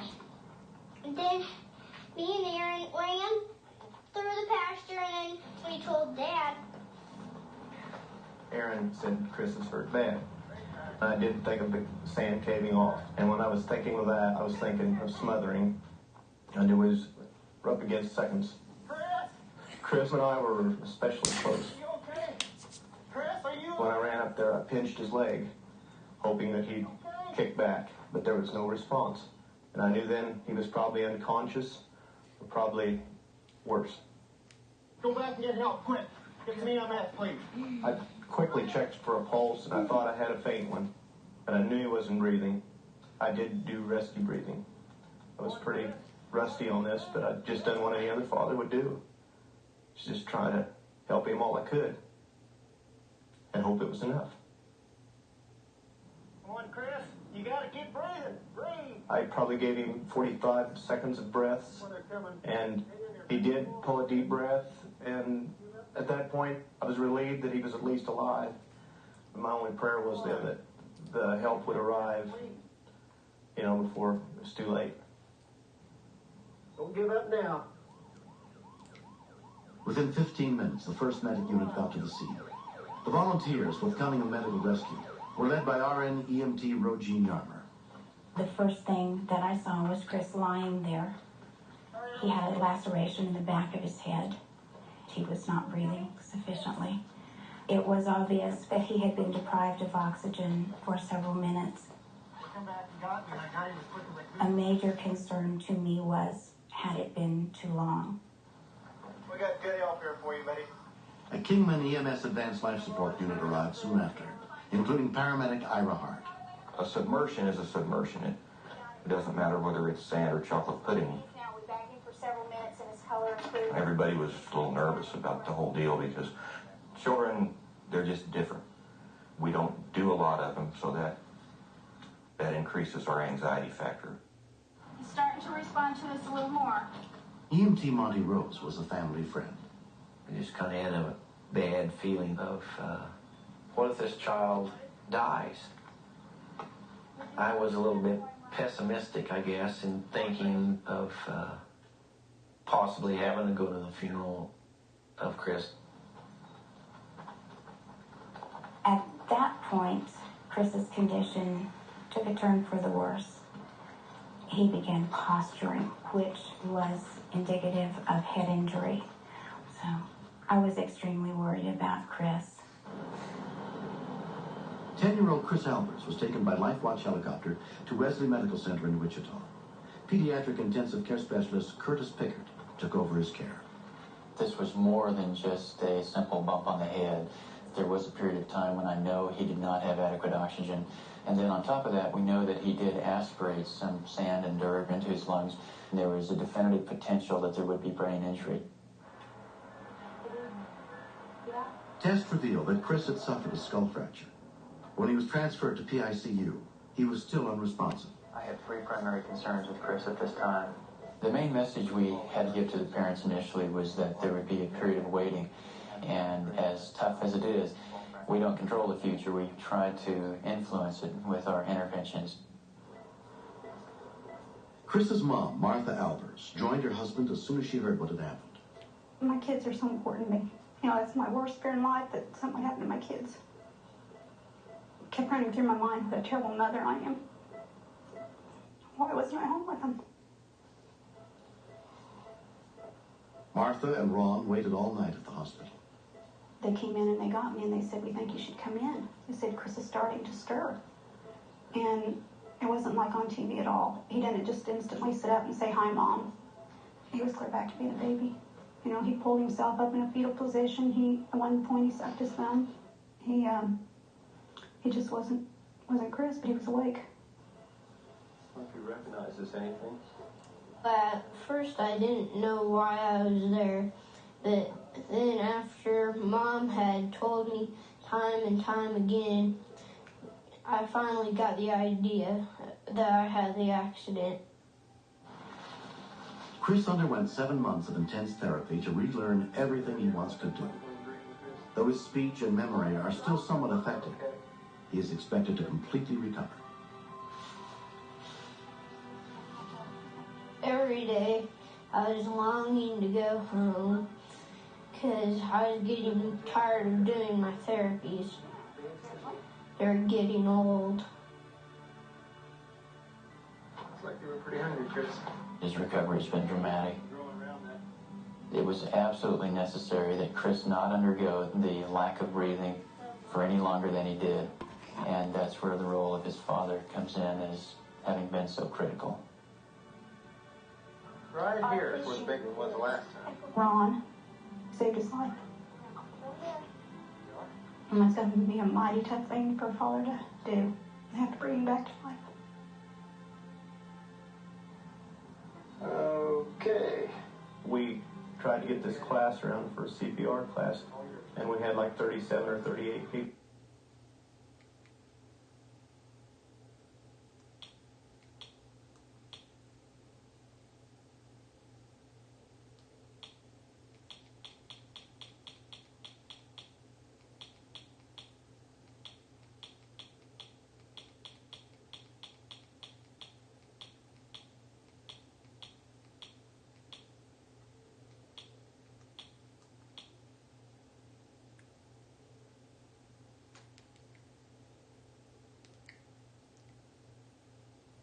Crucial, but this was the time that we needed it bad. Get back. Okay, all yours. I'd like to thank my dad. I think he's a great guy, and I'm proud of him.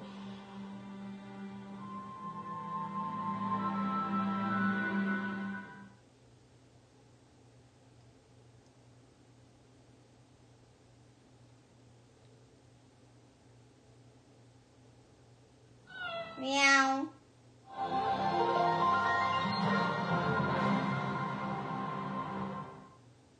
This is 911. Do you have an emergency? Today on Rescue 911, disaster pulls a family together.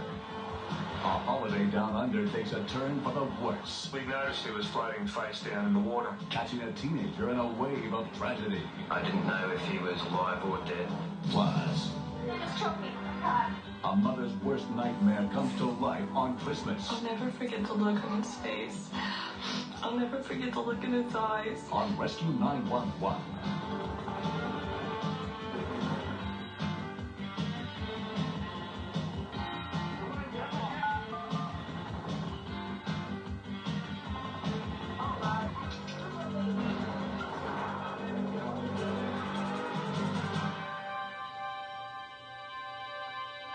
Santa Claus is loved and recognized the world over as a symbol of Christmas.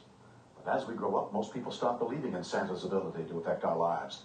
After what happened in Queensland, Australia on Christmas Day of 1993, all the members of one family will never be too old to believe. Much of the footage was taped as the events unfolded on that December 25th.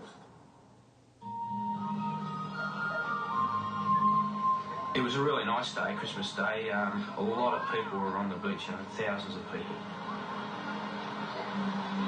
Water is dangerous, so we do surf patrols up and down the Gold Coast. Alan Johnston was out on the water that day with his 3 sons. Christmas morning, we usually get up and open up our presents, and then we're trying to kill a little bit of time between then and lunch. We thought, well, that would be an ideal opportunity to shoot a few more waves with the jet ski. 18-year-old Nat took over the ski, while his youngest brother, Gary, watched. We were having lots of fun. My brother Nat got on, and Nat is a show off. I said to Nat, I said, away you go, mate, have a good time and just take it steady. There's no way you could think that anything on such a perfect day could go wrong.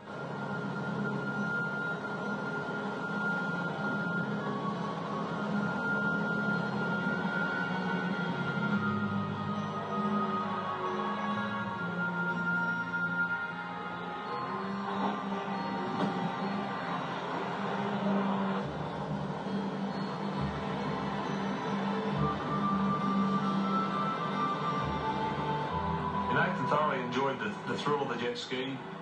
He got a little bit bored with the mundane part of it, and he decided to go up where the waves are a little bit bigger.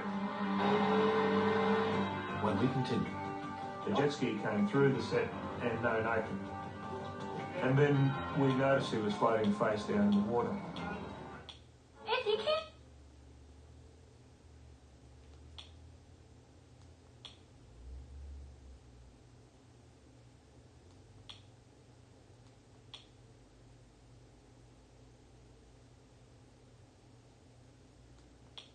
Print and more. There are thousands upon thousands of pages in the Medicare law.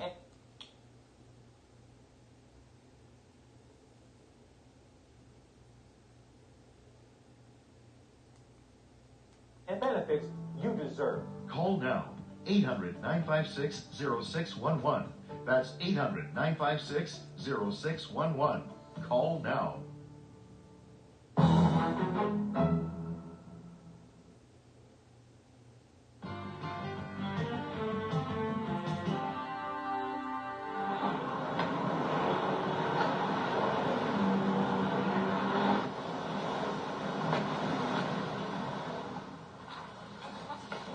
The jet ski came through the set and no Nathan.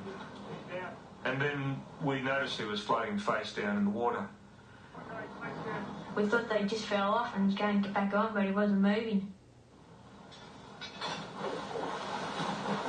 As soon as we realised that Nathan was in trouble, I immediately put out a mayday call. I told them that we needed all assistance possible. I heard Travis screaming into Nat, saying to wake up, wake up. I was really scared because I knew that he was knocked unconscious. I looked up and I saw the helicopter coming along with Santa Claus dangling in midair. It was like someone above was looking at us on Christmas Day. It was an absolute miracle. It was a fluke. Westpac life-saving helicopter crewman Steve Leahy had heard Alan's mayday. I monitored a call over the air sea rescue frequency that there appeared to be a jet ski rider in the water and possibly drowning. To celebrate Christmas, lifeguard Terry Gotchi was on patrol 30 feet beneath the helicopter. There was no time to land on the beach and disconnect, so we ended up putting me straight into the water in the Santa Claus suit.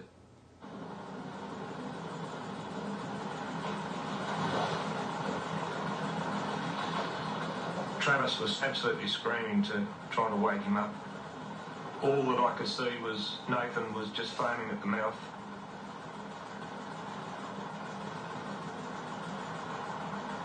I managed to drag him straight into the boat and his face was dead. I just pulled a dead son into the boat. A split second later, Santa Claus came in behind me and he started to work on that to resuscitate him. Get in the shore as quickly as you can. All right. 1 minute I was waving to people along the beach, and then the next minute I had a drowning patient beside me.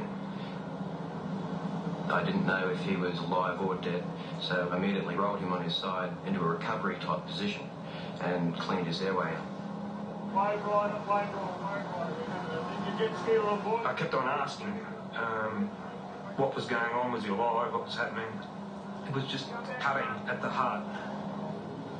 Queensland ambulance officer Mark Longman happened to be assigned to the Gold Coast Water Police boat that day. And we noticed a boat quickly going past us the other way, and a man who appeared to be in some sort of red suit kneeled down over someone laying in the back of the boat. We had the initial call as being someone who had come off a jet ski, and we assumed that they possibly had hit their head. The first thing I saw was a man in a Santa Claus uniform, but obviously the first concern was the patient. He was very pale, he was lifeless, he had a lot of difficulty in breathing. Obviously there was a lot of fluid on his lungs, a lot of fluid in his airway. He was constantly vomiting up seawater. He looked in a very serious condition. It was like a godsend that somebody who was more qualified than I was actually there to help. These guys were just working unbelievable efforts. They must have worked for maybe 10 minutes, maybe even longer, maybe 15 minutes, because he just wasn't with us. He was breathing. I knew he still wasn't out of the woods for the fact that he still had the fluid on his lungs. It was still a major concern to me to see what the outcome was going to be and if he was actually going to be okay. Nathan was taken to Gold Coast Hospital, where he was examined by Dr. Mark Elcott. He was in a critical condition and that he needed advanced life support to maintain his airway and to maintain his ventilation. Without that, he wouldn't have survived very long at all. We weren't given a real lot of hope as far as what his recovery rate might be. They didn't alarm us, but by the same token, they didn't lead us down the garden path either. Surprisingly, 18-year-old Nathan Johnston responded quickly and was released from the hospital the next day. Although he is eventually expected to fully recover, 9 months later, he is still regaining his strength. I don't think I could describe how lucky I feel. You look at life a totally different way. You try and take every opportunity you can get, because once it's gone, it's gone. We raise our glasses and thanks very much, Gary. We were just the ones that were basically flying over and happened to stumble across him. I think there was an angel on my shoulder that day. But if it wasn't for the efforts of his family in the water and on that boat that day, he more than likely would have drowned. Terry was just unbelievable, you know, and this guy does this every weekend. They just go out in all sorts of seas, you know, it's just unbelievable. Thanks doesn't seem enough.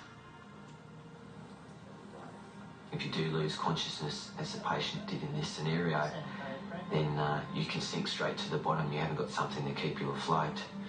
The fact that the patient was wearing a life jacket is what's probably ultimately saved his life. Where are these koalas? There's one there. I feel like I have got a second chance, and this time we'll make the most of it, and nothing's going to stop me. It's probably one Christmas gift that he won't forget, having seen it drop out of the sky and rescue him. He's a very lucky person. Next. Being a child, not knowing what to do, and then an adult not knowing what to do either, scared me. You're going to receive a lot more than you bargained for, but you'll get.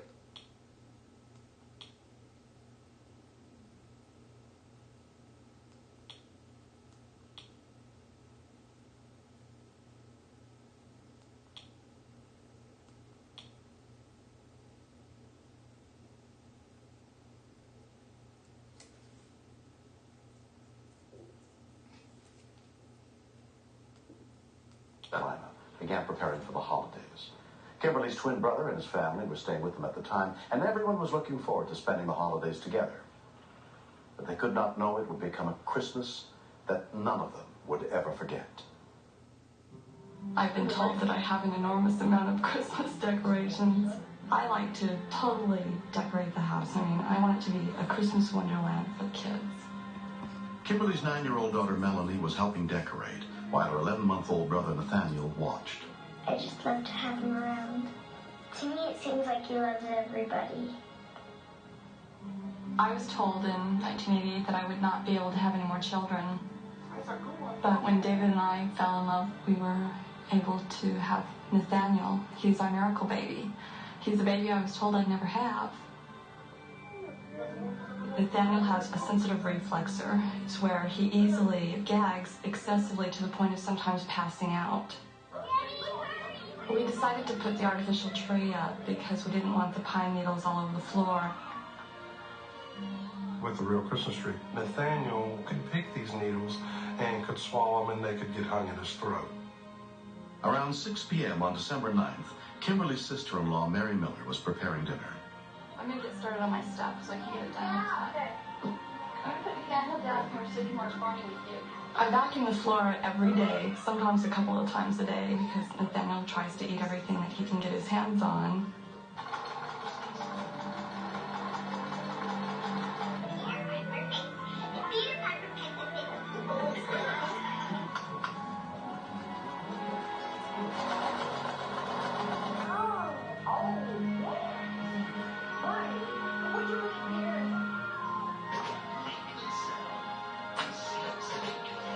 Nathaniel? What's the matter?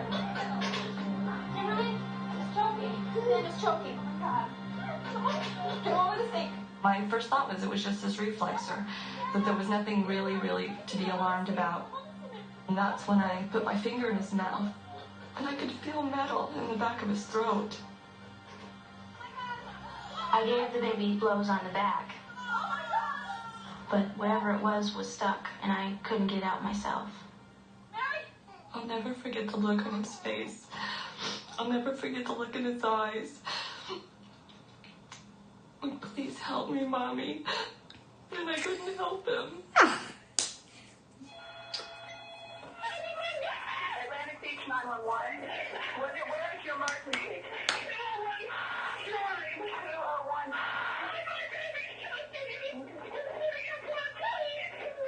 Ma'am, calm down.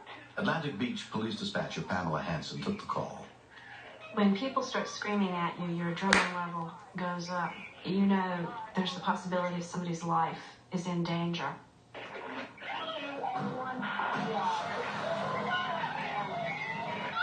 Kimberly's twin brother, Henry, came in to help. Kimberly was very hysterical. I wasn't sure if they could understand what she was telling them because I couldn't hardly understand it.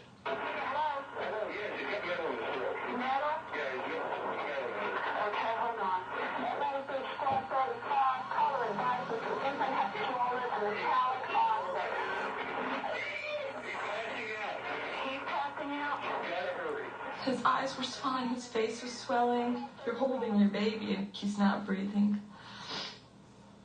They're coming.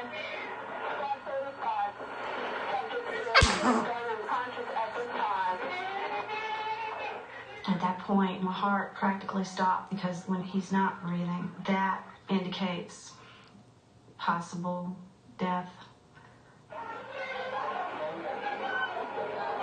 Being a child, not knowing what to do, and then an adult not knowing what to do either, scared me. I loved him more than anything. How old is he? 12 months. You want somebody else to make you feel like that you're overreacting and that your child's not dying, you're just thinking that. But the look in their faces told me it wasn't just me. What's he choking on? The first rescue worker to arrive was police officer Bud Sheldon. Emotions were running high. He was not moving at all. No breathing, no crying, nothing. His chances of life were starting to falter. So I flipped him over onto his stomach and gave him a couple of back blows.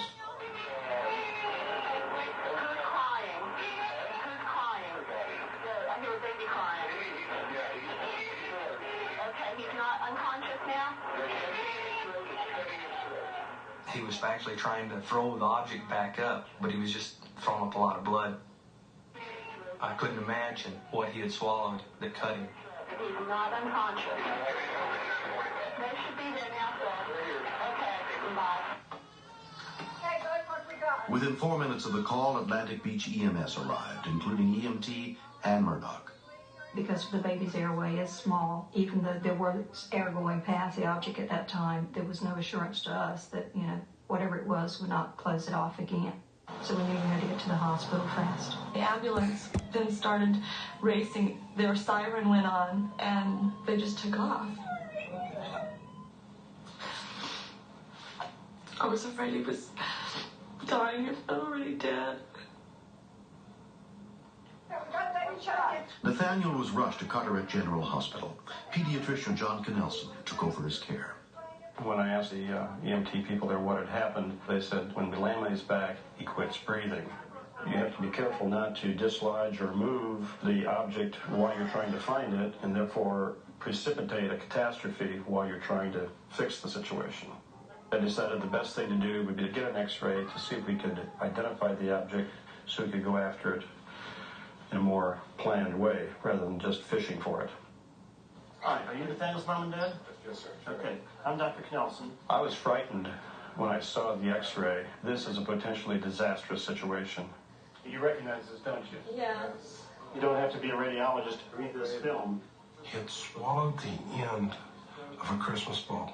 I don't know how he ever could have swallowed such an item, but there it sat, plain as day. Thoracic specialist Richard Ray was called in to perform the procedure to remove the object.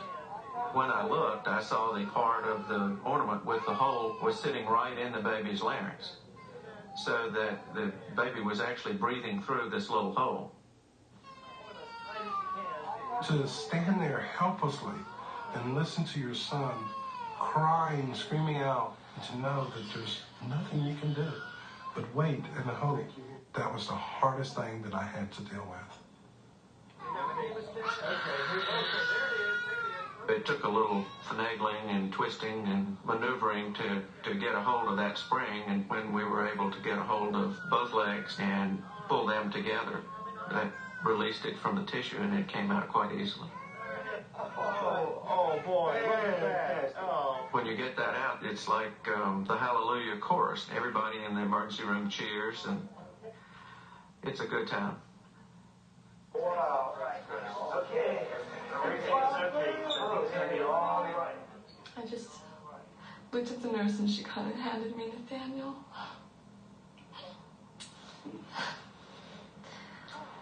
Nathaniel was released from the hospital the next day without any permanent injury.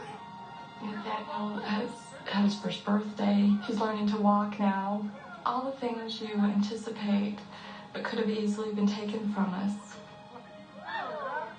I love my son very much. And I wish there was some way the police, the ambulance people, the physicians could realize the appreciation we feel.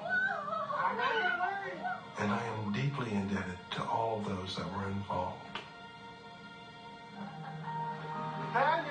If the mother had not dialed 911, the baby might not be here today. Everyone should know how to dial 911. It's only 3 little numbers. I mean, small children can remember that. If they can remember their phone number, they can remember 911. It really is necessary to baby-proof a home, to keep small objects that could be swallowed out of a baby's reach, particularly around the holiday season when there are extra people and extra decorations. Parents need to be extra careful.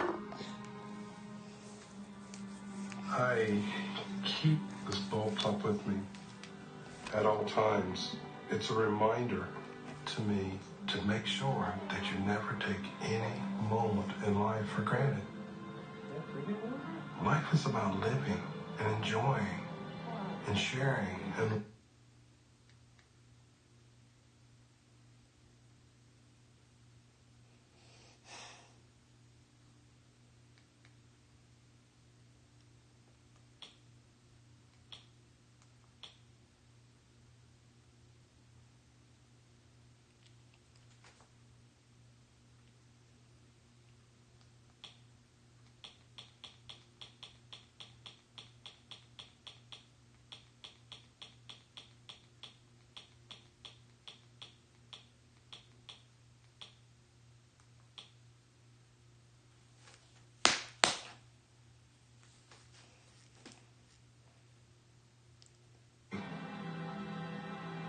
love is all there is. I think the Joyce family probably received the best Christmas present any parents can ever receive. The life of their baby. For more full episodes of Rescue 911, hit the big red button and subscribe. Peace out, YouTube. There will be more Rescue 911 videos posted on Saturday.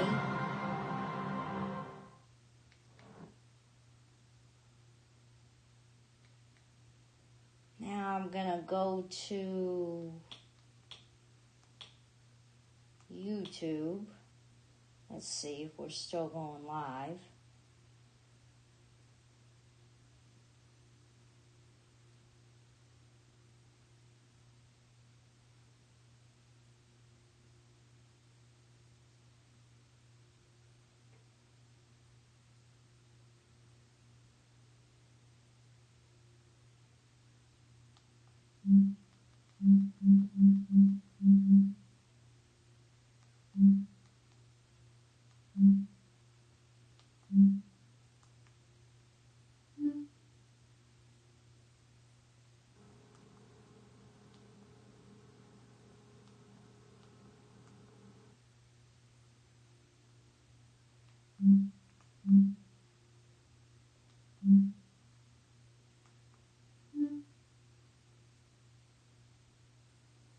I checked the driver real quick, and he was obviously dead.